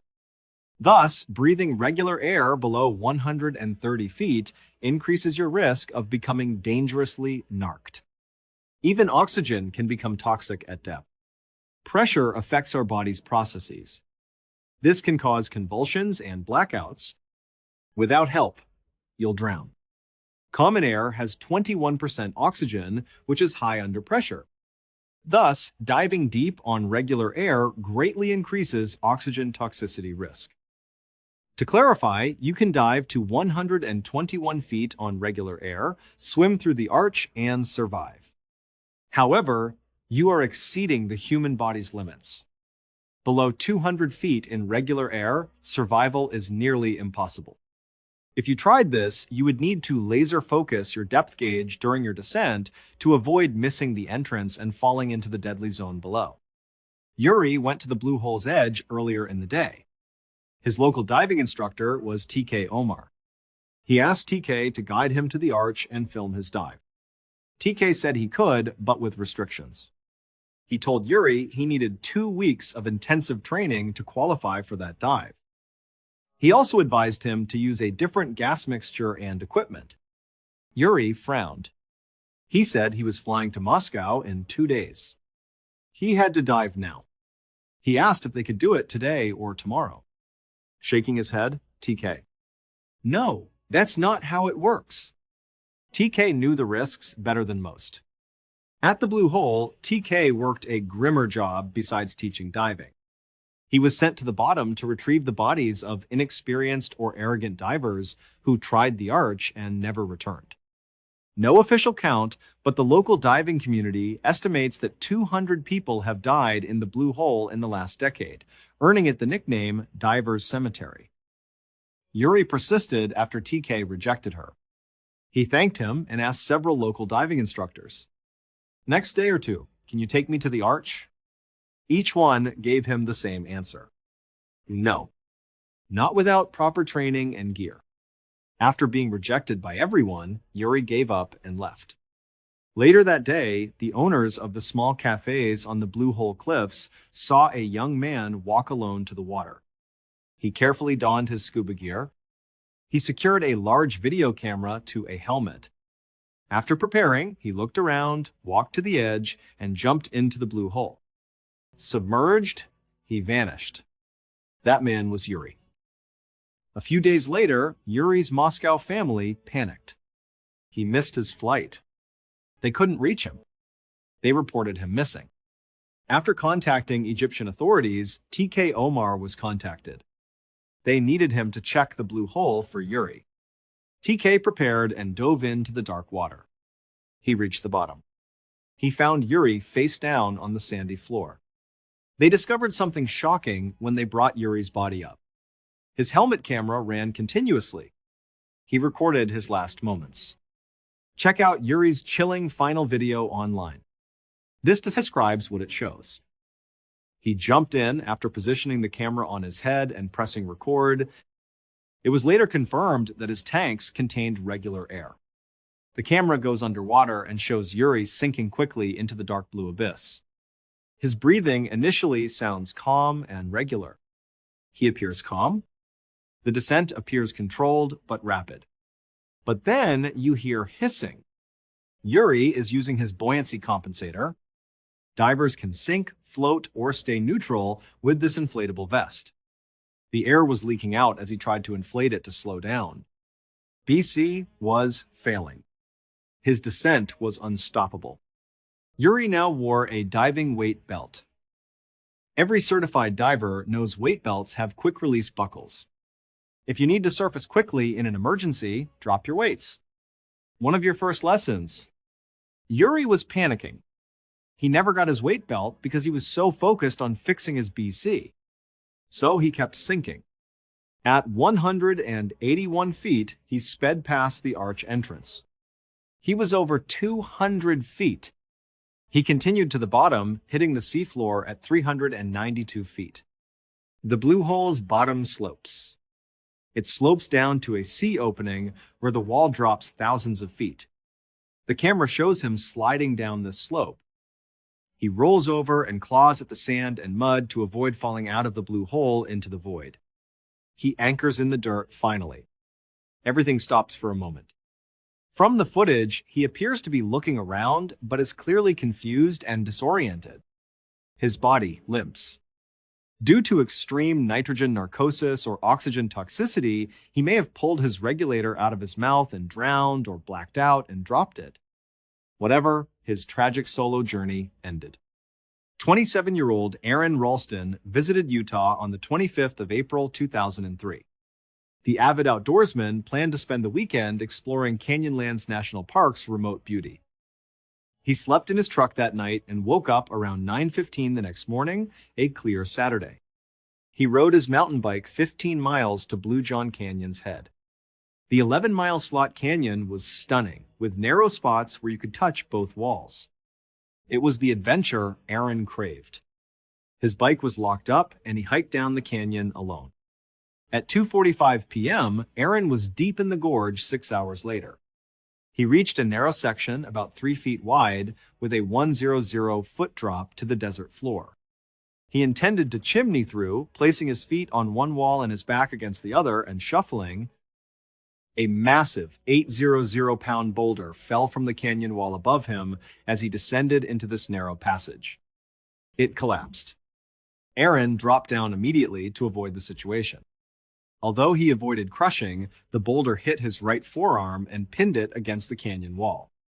He was bogged. 100 feet up. 20 miles from the nearest paved road. Immediately, adrenaline surged. He tried to pull his hand free. He tried to push the huge rock. It wouldn't move. 0 millimeters. His terrifying situation dawned on him then. He hadn't revealed his plans. Not a soul knew he was in Blue John Canyon today. He was so far in the wilderness that no one would hear him scream. He had no radio or phone. Nothing connected him to the outside world. Now, his situation wasn't so bad. Not only was his crushed arm hanging, despite his discomfort, he was able to sit against the rock walls. His prison boulder was a shelf he could lean on. He calmed down after the initial panic. He checked his backpack for supplies. What he found was bad. 2-ounce bottle of water was all he had. 2 burritos and candy bar wrapper crumbs were his meal. His only option was a cheap, generic multi-tool. The folding knife blade was small and dull. Right away, he took that little knife and started chipping away at the boulder, hoping to break off a piece and free his arm. But after a few minutes, he realized it was pointless. Rock was granite. A knife barely scratched the surface. Not going to work. As the sun set and the canyon grew cold, Aaron considered a more drastic solution. He seriously considered severing his arm. But he looked at his multi-tool's pitiful blade and thought about his forearm bones. That dull knife couldn't cut bone. The task was impossible. He put the tool away, defeated. He meticulously rationed his meager food and water, hoping for a miracle. Perhaps another hiker would pass through this remote canyon in the next few days. Maybe he could yell and be heard. Though slim, it was his only hope. His water shortage lasted over 24 hours by the 5th day. Dehydrated and delirious, he drank his own urine to survive. He was fading fast. That night, he thought he was dying. Using his left hand, he carefully carved his name into the sandstone wall with his multi-tool. Under it, he wrote his expected death date the next day. He then took out his small digital camera, which was still partially charged. He turned it on and recorded goodbye messages for his family in a weak, cracking voice. He declared his love. He advised them not to cry. After finishing, he put the camera away, leaned against the rock, closed his eyes, and expected to die. A vivid vision came to him as he drifted in and out of consciousness. He imagined himself playing with a boy. He appeared in the vision without his right arm. He saw this as a premonition, not a hallucination. A sign. He was supposed to live. He was supposed to leave this canyon and start a family. He awoke from this vision with an overwhelming energy and one goal: survive. He looked down at his right arm, which was turning black and decomposing. He wondered, I know I can't cut through the bone. But what if I can break it? He experimented. He used the boulder's edge as a fulcrum. He tested his torque by placing his trapped arm over the edge and applying pressure. He felt a horrific bone give. He knew it was possible. He took a deep, shuddering breath and threw himself into it. He heard a terrifying snap as his ulna and radius bones broke through. The pain blinded him, but he was determined to live. He took his multi-tool. He meticulously sawed and cut his arm's skin, muscle, and nerves to repair the bones for an hour. His freedom finally came. He said he smiled when he saw his severed arm under the rock. He felt victorious. High on adrenaline, he started the difficult escape. He rappelled 65 feet to the canyon floor with one good arm. He ran on the trail. He met a Dutch hiking family after 6 miles of bleeding and shock in the desert. His appearance shocked them, but they gave him water and food and called for help. Medical personnel arrived in time from a helicopter to save Aaron. After his rescue, 13 park rangers returned to Blue John Canyon to retrieve his arm. They struggled to move the 800-pound boulder with a hydraulic jack, winch, and their strength. They later told Aaron that even if they had found him in time, they could not have set up their equipment to move the rock without it shifting and crushing him. They told him he could only survive by severing his arm. A powerful confirmation that Aaron had made the right, impossible choice. A ranger cremated his arm and gave him the ashes. A few months later, Aaron returned to the canyon. He returned to where he had been trapped for 5 days and scattered his arm ashes over the boulder that nearly killed him. The major motion picture, 127 Hours, was based on Aaron's incredible survival story. Aaron called the film a documentary because it's so accurate to his experience. In Port Richey, Florida, 37-year-old Marissa Weber returned home on the 28th of October, 2006.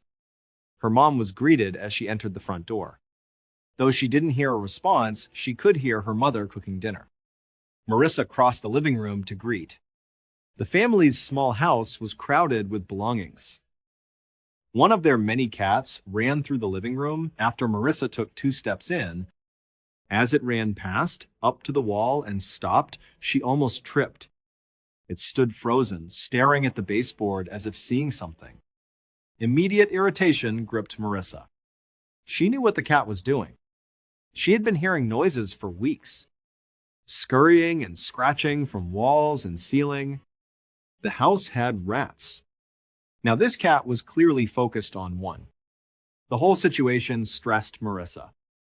At 37, she hated living with her parents.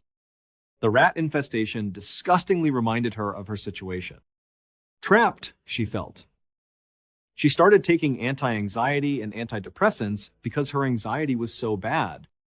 She knew her problems would be manageable if she could afford her own place, but that wasn't an option right now. She was stuck. To avoid the cat and rat, Marissa entered the kitchen from the cluttered living room. She hugged her mother briefly. Her father also said hello. Marissa refused her mother's dinner. She said she wasn't hungry, but tired and would go to bed early. After hugging her mom again and saying goodnight to her dad, she climbed the stairs to her bedroom. She entered and shut the door. Marissa's parents woke up the next morning. They made breakfast and prepared for work. They hadn't heard Marissa come downstairs, and her bedroom door was still closed. They assumed she woke up early and left for her waste disposal company's secretary job. They finished breakfast and went to work. Marissa was gone when they got home from work that night.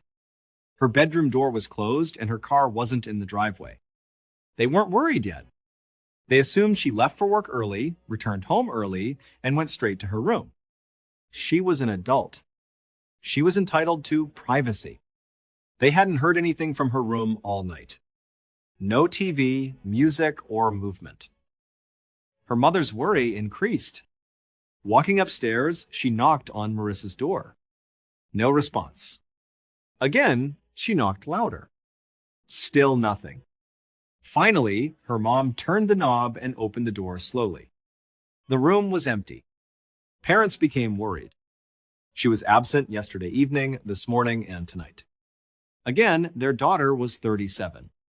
She could leave for a night or two without telling them. They decided to wait, expecting her in the morning. Marissa was absent the next morning. She wasn't home. They were panicking now. In particular, her mother feared the worst. Marissa, 5'3" and 100 pounds, was petite. Mom worried someone could have overpowered her and kidnapped her on her way to or from work. Marissa's mother panicked and called Gina. She told Gina that her sister was missing and possibly kidnapped and that she needed to come over immediately. Gina ran to the house. She tried to calm her frantic parents when she arrived. She reminded them that Marissa was an adult and likely had a simple explanation. She suggested they thoroughly search the house for a note or clue to where she went. The family searched the house, starting in Marissa's room, but found nothing. Then they found Marissa's purse in her room. Her wallet was inside when they opened it. A huge red flag. Why would Marissa travel extensively without her wallet? It was absurd. They reported her missing to the police. Police investigations stalled. Nothing indicated foul play, no leads or witnesses. Marissa disappeared 12 days after saying goodnight to her parents, leaving the family devastated by November 9. Gina began to consider a darker possibility. She knew her sister was terribly sad. The rat problem stressed her out because it symbolized her life's stagnation. Gina considered the possibility that Marissa had fled. She could have hurt herself. Gina went through the house one last time that day to find any hint of Marissa's mental state before she disappeared. Marissa's bedroom was her starting point. She entered her sister's room from the hall upstairs. The place was cluttered, similar to a hoarder's room. Stacks of clothes were taller than people. Every surface was cluttered. Gina was determined. She meticulously searched piles of junk, under clothes, and everywhere else. She found nothing. However, she noticed her sister's large bookshelf as she scanned the room. She saw something odd in the middle of the shelf. Although the lights were on, she used a flashlight to look better. She turned it on and pointed the beam at the strange object. Her blood-curdling scream came when the light hit it. Gina discovered Marissa Weber's true fate. After saying goodnight to her parents, Marissa sat on her bed in her room. She took some morphine and codeine pills from a bottle by her bed. Her marijuana joint was rolled and smoked. After that, she grabbed the TV remote to relax and sleep. She pointed the remote at the TV on a bureau across the room, but nothing happened. Marissa immediately identified the issue.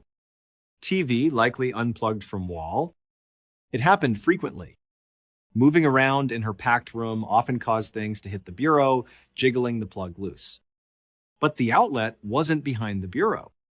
A massive, heavy bookshelf against the bureau's side hid the power cord. There were too many books and collectibles to reach behind the bookshelf, which was too heavy to move. Only by climbing on top of the bureau where the TV was and reaching into the small gap between the back of the bookshelf and the wall could the plug be reached.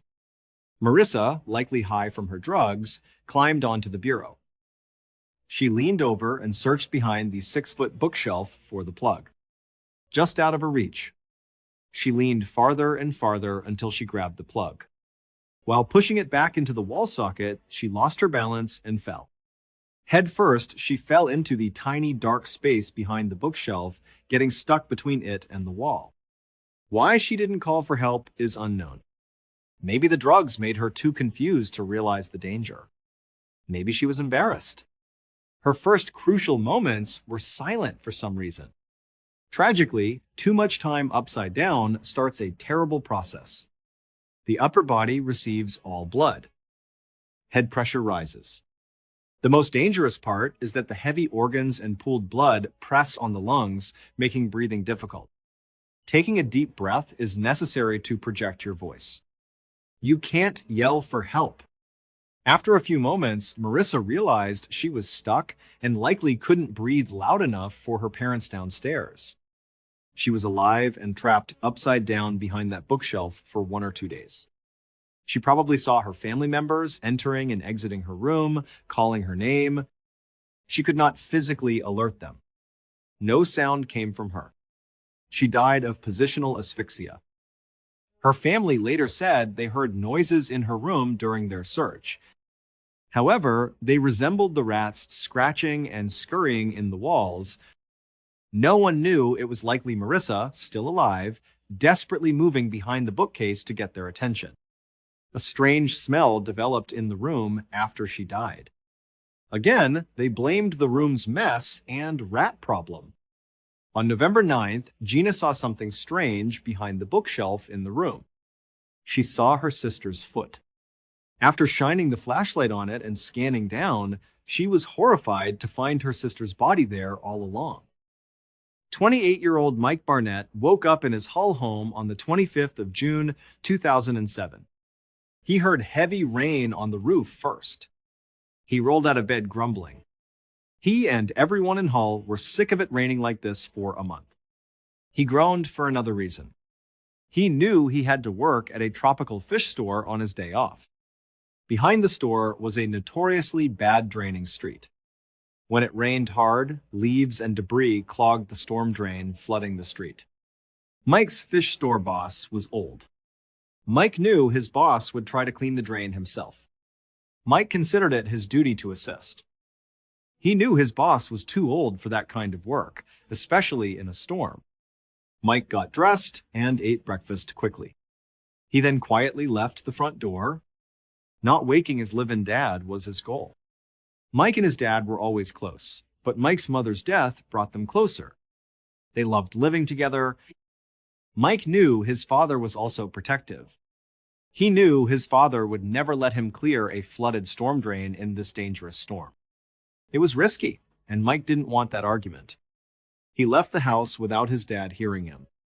The fish store was his destination by car. He jumped out and went around the building when he arrived. The entire street was a brown, swirling lake. The drain was clogged. Mike saw his boss starting his morning routine in the shop. Mike waded into the floodwater to work without saying hello. The sidewalk-side culvert had a clogged drain. Mike carefully stepped off the curb into the cold, muddy water. He walked to the drain he knew. The water reached his ankles and knees. As he approached the culvert, a powerful suction pulled at his feet. It dragged him down. He tried to pull his feet back, but they felt stuck. The force pulled him toward the drain. In an instant, he was pulled down and water reached his neck. His thigh exploded with blinding pain as he went under. Water sucked Mike's leg through a hole in the blocked drainage grate without his knowledge. The suction had pulled his leg in to his upper thigh and brutally snapped his femur. Mike was up to his neck in cold, moving water, suffering from his broken leg. The wind was howling, the rain was pouring, and the water was splashing into his mouth, making breathing difficult. He panicked. He struggled to escape, but was held. He screamed for help. Mike was floundering in the water when the fish store owner looked out the back window. The panic on Mike's face told him this was a serious emergency. Calling the police was his immediate response. Then he ran outside to help Mike. The first two police officers found Mike still in the water up to his neck, with the shop owner trying to keep his head up. Officers thought the situation was simple. They would rescue the trapped man. The two officers waded into the water, flanked Mike, and grabbed his shoulders. Strong men began pulling hard. When they did, Mike screamed in such guttural anguish that the officers automatically let go, startled. They realized it was worse than it seemed. Mike was trapped, and the rain was coming down hard. The water level was rising gradually. Mike's body, partially blocking the drain, worsened the flooding. The officers knew they were rushing. If not rescued quickly, he would drown. Over several hours, a massive rescue operation occurred. More police, firefighters, and EMTs arrived. Good Samaritans came to help. They did everything they could to rescue Mike. Bolt cutters were used to cut the metal grate, but the water was too deep and muddy to see, and the current was too strong to position the cutters. They even tried to pull Mike out with a Land Rover winch around his torso. But every attempt failed. The water's force pinned him to the grate was too much, and every movement hurt. First responders made a tough decision after 4 hours in the freezing water with Mike. Amputating his leg was necessary. The emergency field amputation required a willing and capable doctor. Mike could tell things were going wrong by now. He frantically asked the police and firefighters, "When are you going to get me out?" They kept saying, "Soon, Mike. Just hold on. It's going to be okay."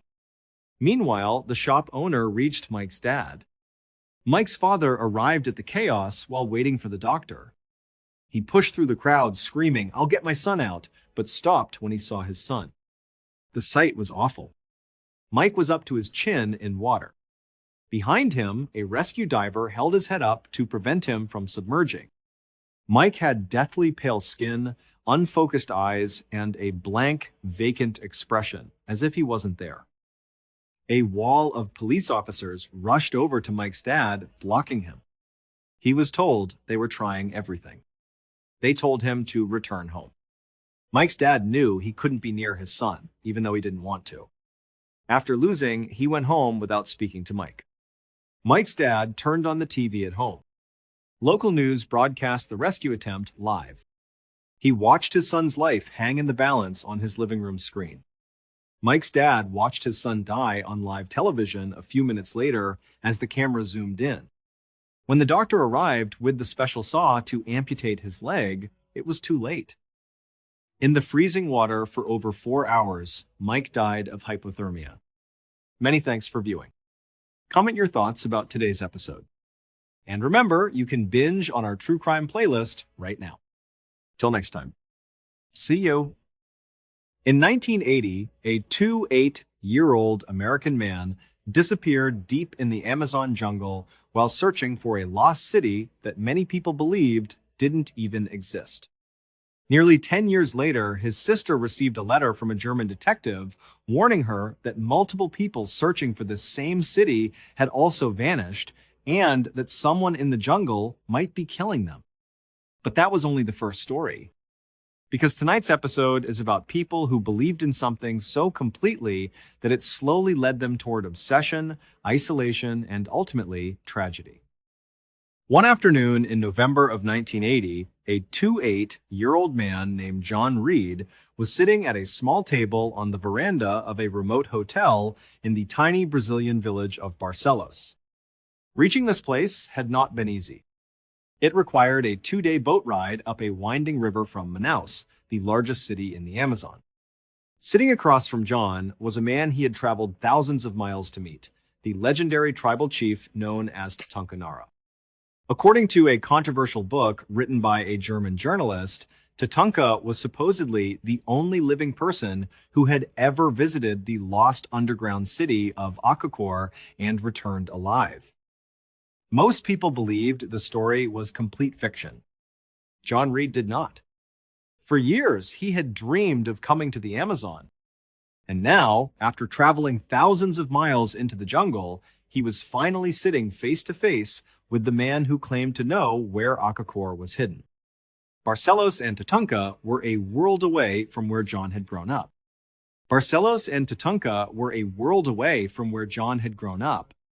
He was from San Francisco, California, a place of suburbs and concrete, a far cry from the dense, humid jungle that now surrounded him.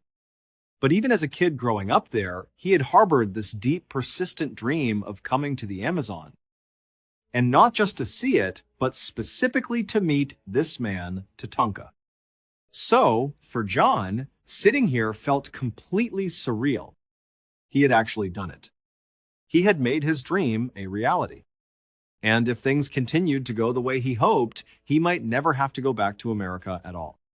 Because John wasn't just on a vacation, he was on a quest. He was in Barcelos with one singular goal: to be the person who finally discovered the long-lost city of Akakor.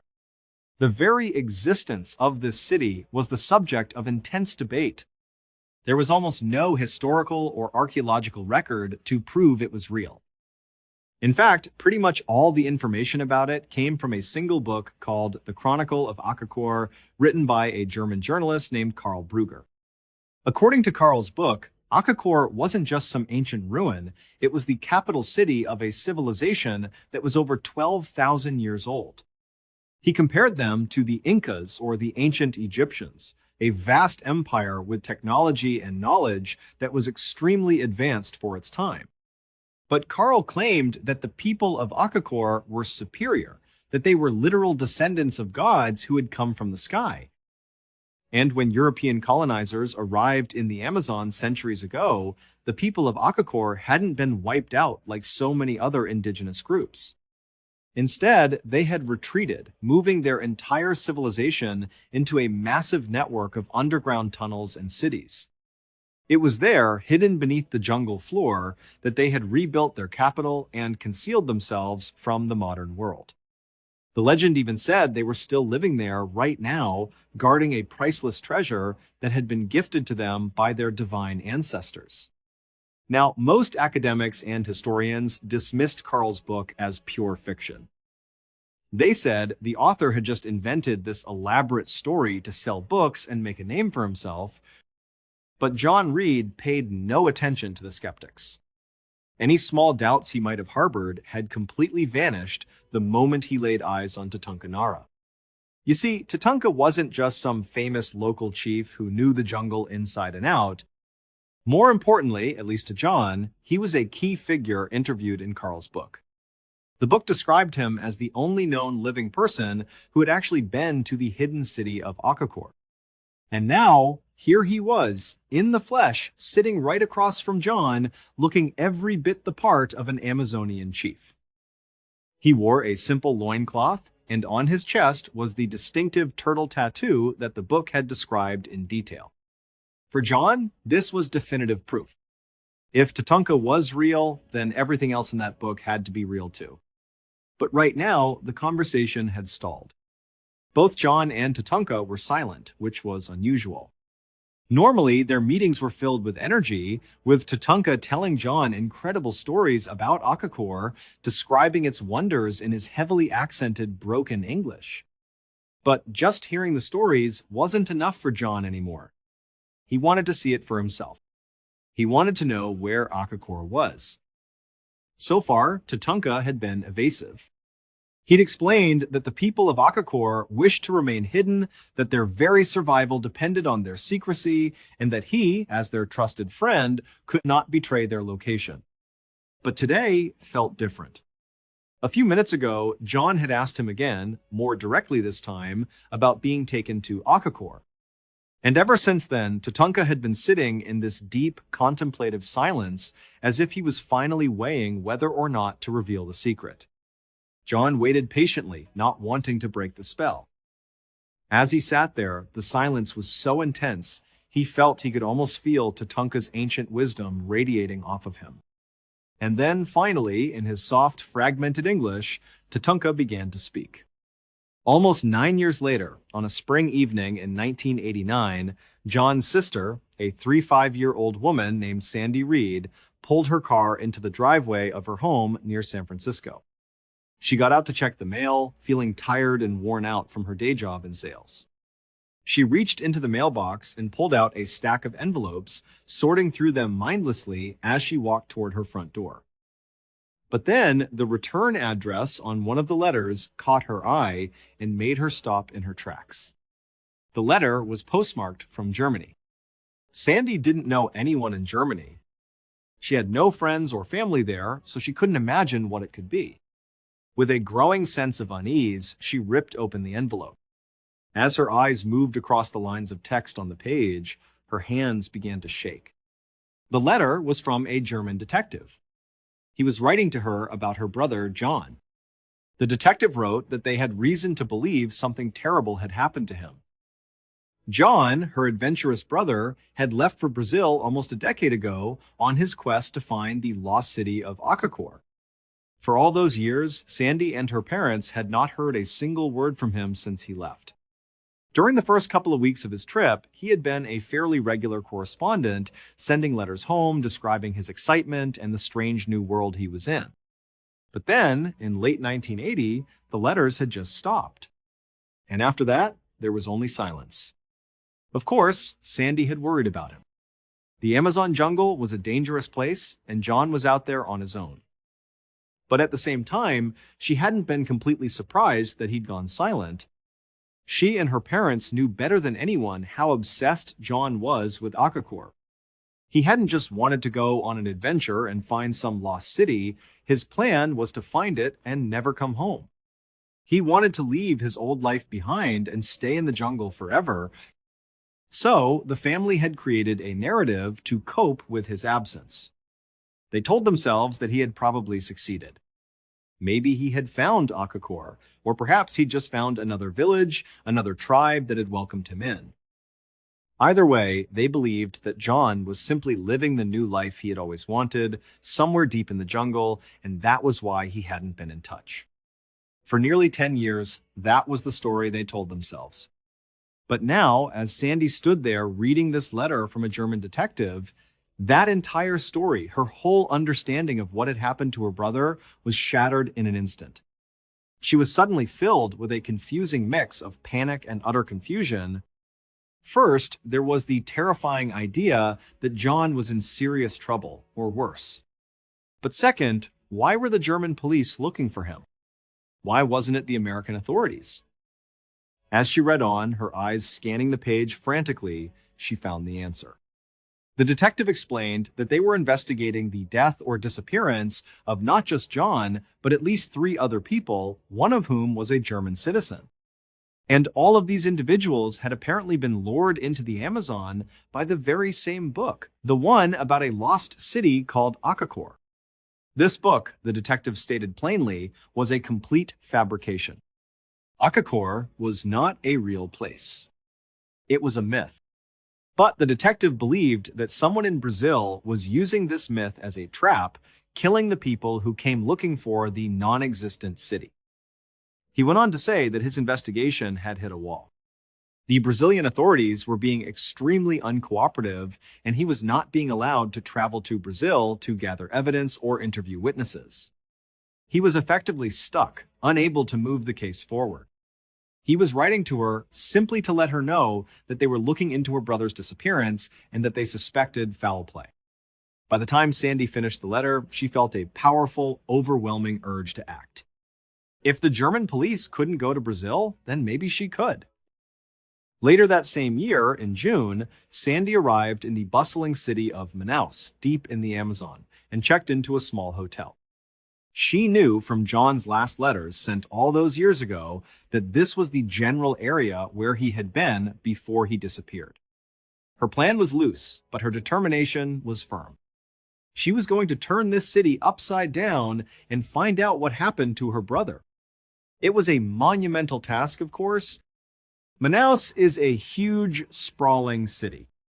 But Sandy was fully committed to this mission. For 10 years, she had lived with the uncertainty, but now something had shifted inside her. It was as if she was being called, a deep internal pull to go and find him, no matter the cost. She had quit her sales job, emptied her entire savings account, and bought a one-way ticket. She even brought a small audio tape recorder with her, determined to document every conversation, every clue, so she wouldn't miss a single detail. Her strategy was simple. She would spend all her time talking to the locals, interviewing anyone and everyone, recording what they said, hoping that someone, somewhere, knew something about John or Akakor. But almost as soon as she began her search on the ground in Manaus, she realized just how difficult, and perhaps impossible, her task was going to be.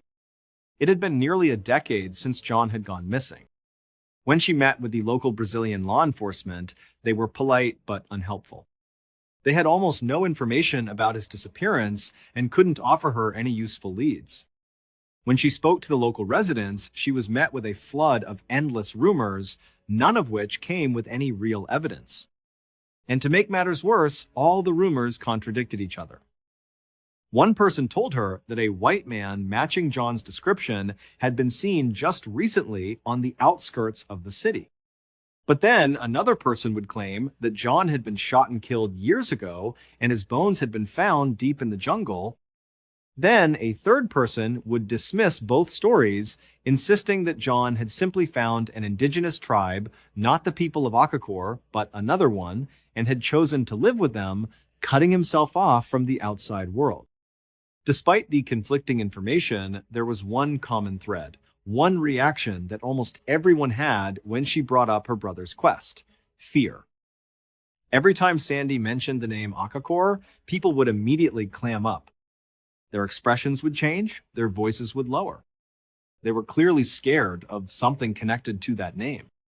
They all knew about the legend, but most of the time, they warned her to leave it alone. They told her not to talk about it, that looking for Akakor could get her into serious trouble, that it could even get her killed. As the days turned into weeks, Sandy felt herself sinking into a state of confusion and anxiety. Each night, she would lie in her humid hotel bed, listening to the sounds of the city, and wonder if she should just give up. This felt impossible. But then, almost every night after she fell asleep, she would have a vivid dream about John. It was like he was visiting her, trying to tell her something. In these dreams, he would always say the same thing: Akakor was not what he thought it would be. So, nearly every morning, she would wake up with a renewed, albeit shaky, sense of purpose. The dreams pushed her to keep looking, but her search just kept leading to more dead ends. Then, during her last few days in Manaus, when her money was almost gone and she knew she'd have to go home soon, she heard another rumor. This one was different. It was more specific. It claimed that John hadn't gone into the jungle blindly. He had been given directions. A local chief named Tatunka had apparently told him how to get to Akakor. By this point, Sandy had spent 3 grueling weeks in and around Manaus, and she felt completely overwhelmed. The constant sense of fear surrounding Akakor had started to seep into her own bones. She was beginning to feel that by digging into this, she was putting herself in danger. And in many ways, hearing this new name, Tatunka, didn't give her hope. It made her even more scared. Part of her wanted desperately to find this man and ask him what he knew, but another, larger part of her was terrified to even pursue this lead. The weight of it all, the strangeness, and the danger just felt too heavy. And so, after learning about Tatunka, Sandy's first reaction was to pack her bags and leave Brazil. But her search for her brother wasn't over. After leaving Brazil, she didn't just fly back to California and give up. She decided to continue her investigation, but in a more roundabout, safer way. A local in Manaus had mentioned that a Swiss tourist might have seen John in the jungle years ago. So, Sandy flew to Switzerland and tracked down this tourist. Then, after that lead went nowhere, she flew to Germany to meet in person with the detective who had sent her that life-altering letter. But neither the tourist nor the detective had any new information for her. So, after all that traveling, she was still left with no answers. And by this point, she also had no money. She had completely drained her life savings, chasing ghosts across continents, and it had led to nothing. She was broke, scared, and no closer to the truth. She seriously considered just going home for good. But there was still that one lead she hadn't followed up on, the one that had scared her away, Tatunka. It felt like a loose thread that she had to pull. She had a gut feeling that if she never went back to Brazil to speak with him, she would never find out what really happened. It felt like he was the key to the entire mystery, and she had been too cowardly to turn it. She knew she had to go back. She needed closure. So, she returned to the United States, but only for a short time. She took a job cleaning houses, working day and night, to earn just enough money to finance one last trip back to the Amazon. On the 21st of June 1990, almost exactly a year after her first trip, Sandy returned to Brazil.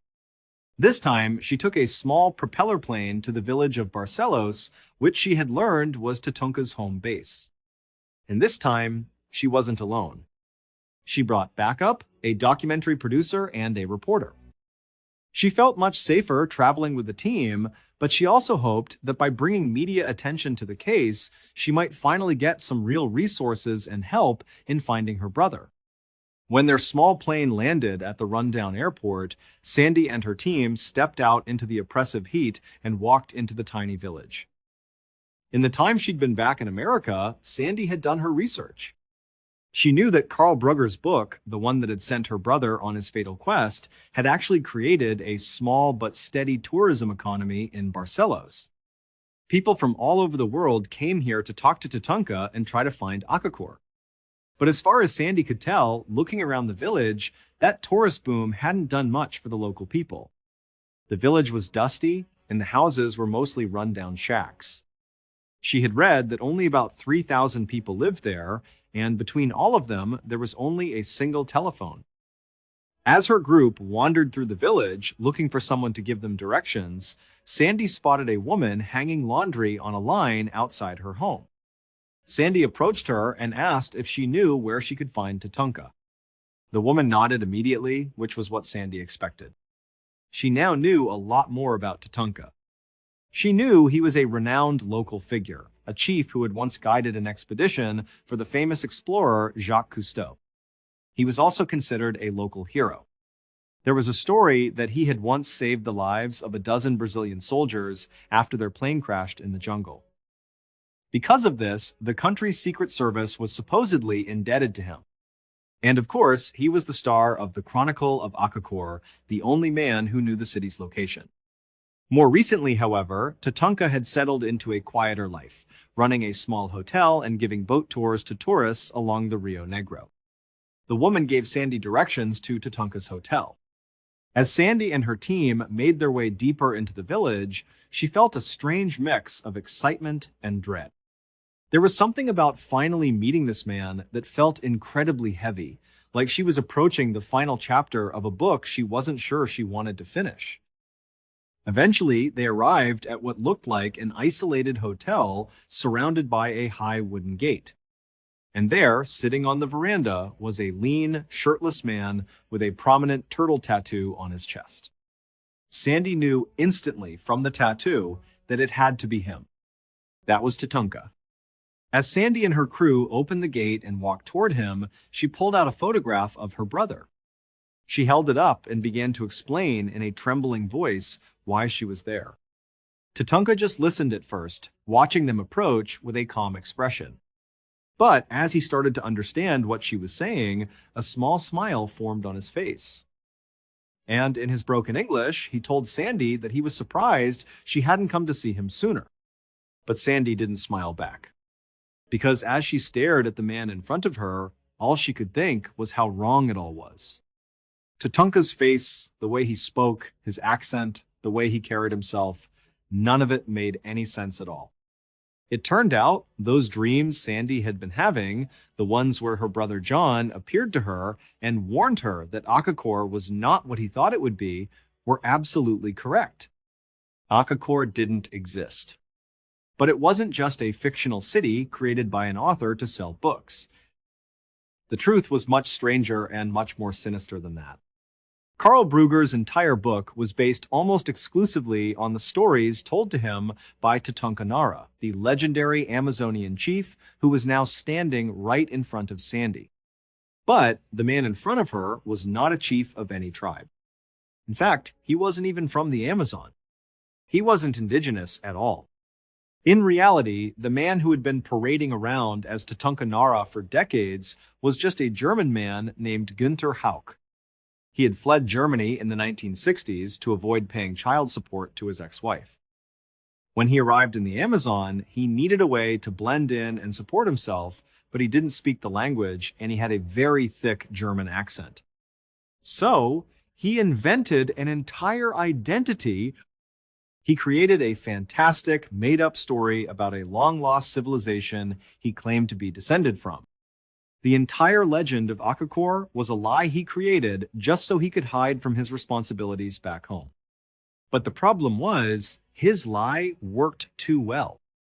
Günther managed to convince not just the local villagers, but also national authorities that he was a real indigenous chief. And then, fatefully, he convinced the writer Karl Brugger, who turned his tall tales into an international bestseller. This inadvertently created an entire tourism industry with Günther at its center. So, when the book came out and tourists started arriving in Barcelos, Günther found himself trapped in his own lie. To keep his new source of income flowing, he had to keep pretending that Akakor was real and that he knew where it was, while at the same time making sure that no one ever actually got there to expose his fraud. Both Sandy and the German police came to believe that in order to protect this secret, Gunther Hauck killed any tourists who got too close to the truth or insisted too strongly on being taken to the mythical city, including Sandy's brother, John Reed. Gunther Hauck has never been charged with murder and has always denied hurting anyone. John Reed's body has never been found. The author, Karl Brugger, was shot to death in 1,984 inches Rio de Janeiro, and rumors still swirl about who was responsible for his murder and why.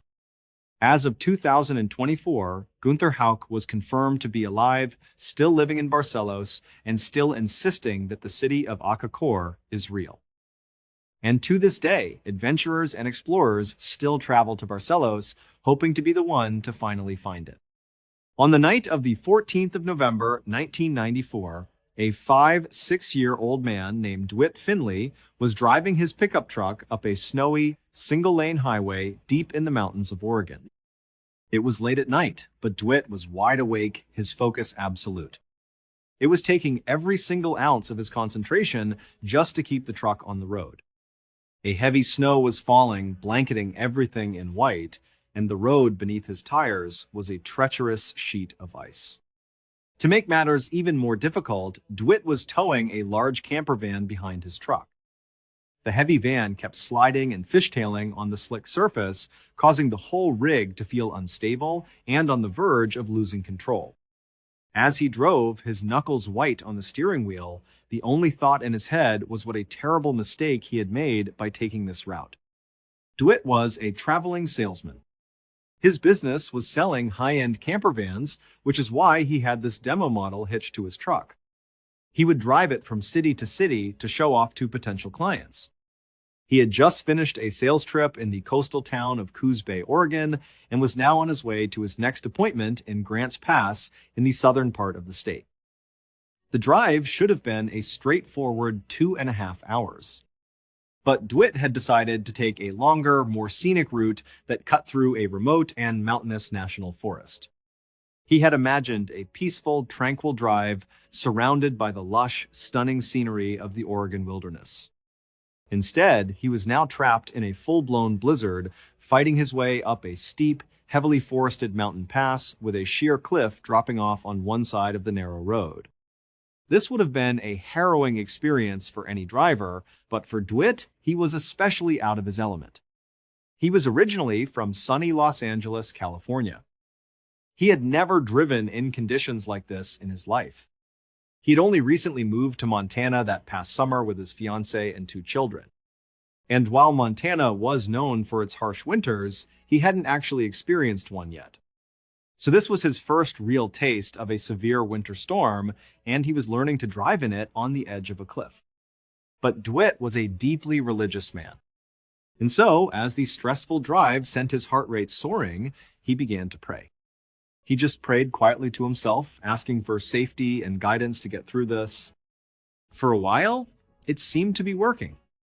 He managed to keep the truck on the road, slowly but surely making his way up the pass.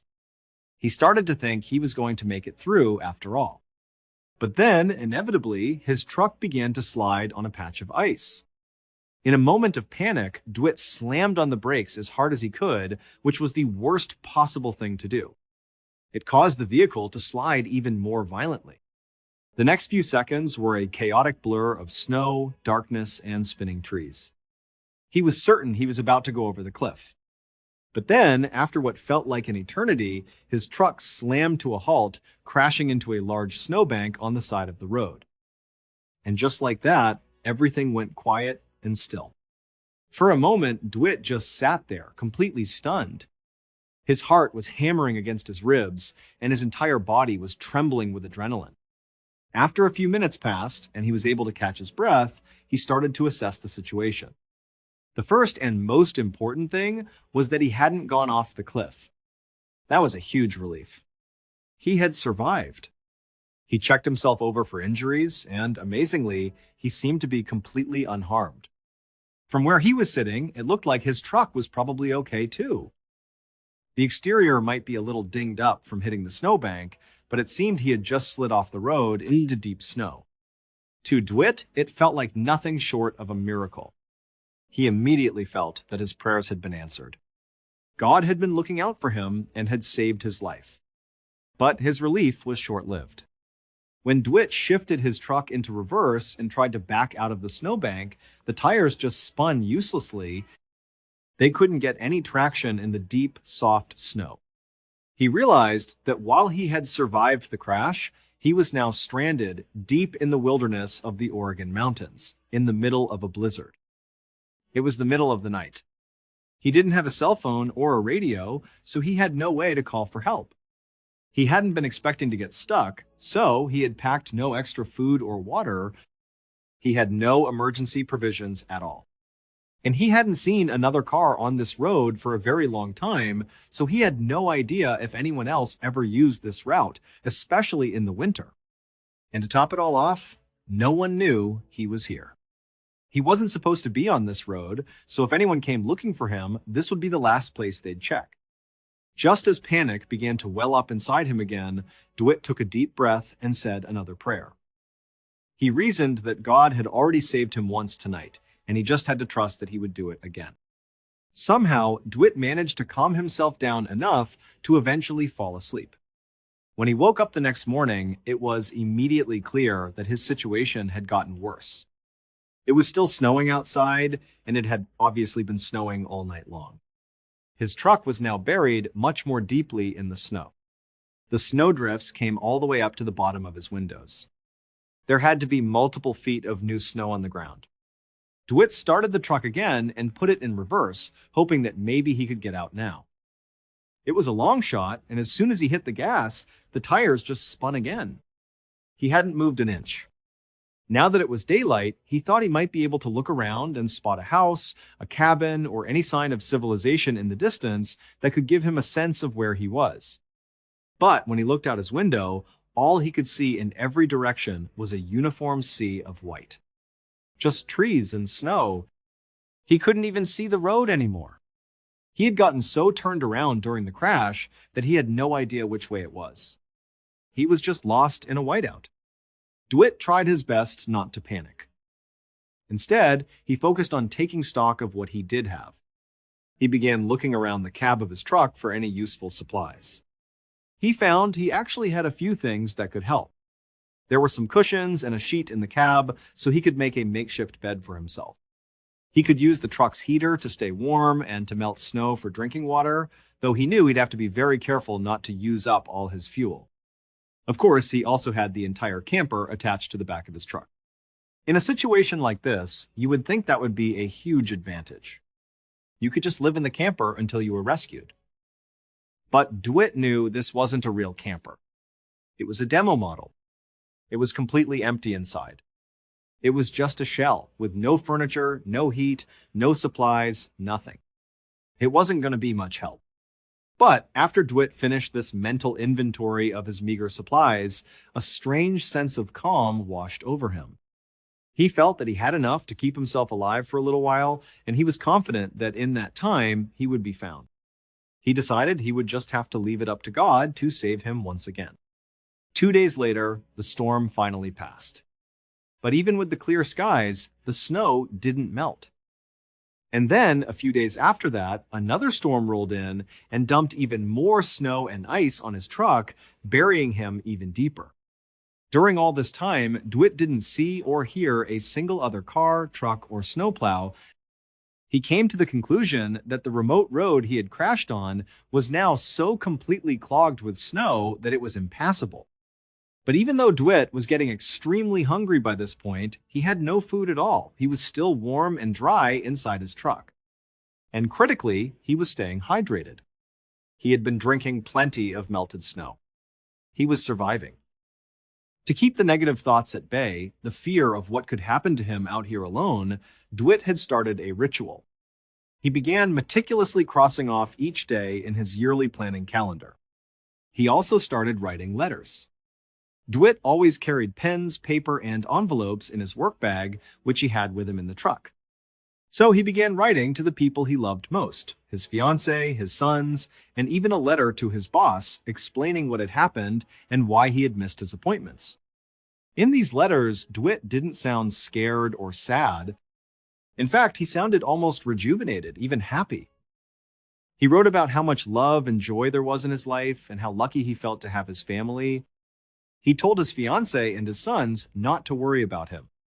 He knew with absolute certainty that he was going to be okay because God was looking out for him.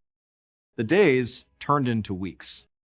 But DeWitt managed to stay warm and relatively comfortable, and somehow he stayed alive even without a single bite of food. To DeWitt, his continued survival, his ability to endure the hunger, was another sign that God was watching over him. DeWitt had no idea how long a person could live without eating, but after 2 full months had passed, which he knew because he had crossed off every single day in his calendar, he felt like he should be dead. He hadn't eaten anything in 2 months. The fact that he was still alive felt like a clear sign. It had to be God, keeping him alive for his eventual rescue. He just had to keep the faith. On the morning of the 20th of May, 1995, a teenager and his girlfriend were driving up that very same mountain road where DeWitt had crashed months earlier. Even though it was May, there was still a lot of snow on the ground, and the road was still icy in places. About halfway up a particularly steep section, the teenager lost control of his truck. It started to skid, and he went off the road, crashing into a snowbank. Luckily, both he and his girlfriend were okay. They sat there for a minute, a bit dazed. Then the driver put the truck in reverse and tried to back out, but just like with DeWitt's truck, his wouldn't move either. The tires just spun in the snow. So the teenager got out of his truck to see if there was any serious damage or if he was just stuck. But as he stood there, looking at his own vehicle, he noticed something else just a little further up the road. It was another vehicle, a pickup truck with a camper attached, half buried in the melting snow. The teenager told his girlfriend he was going to go take a look just in case someone else had crashed and needed help. He left his girlfriend in his truck and started hiking through the snow over to the other vehicle. When he got there, he couldn't see inside. The windows were still mostly covered with snow and ice. He used his hands to brush away some of the snow from the driver's side window.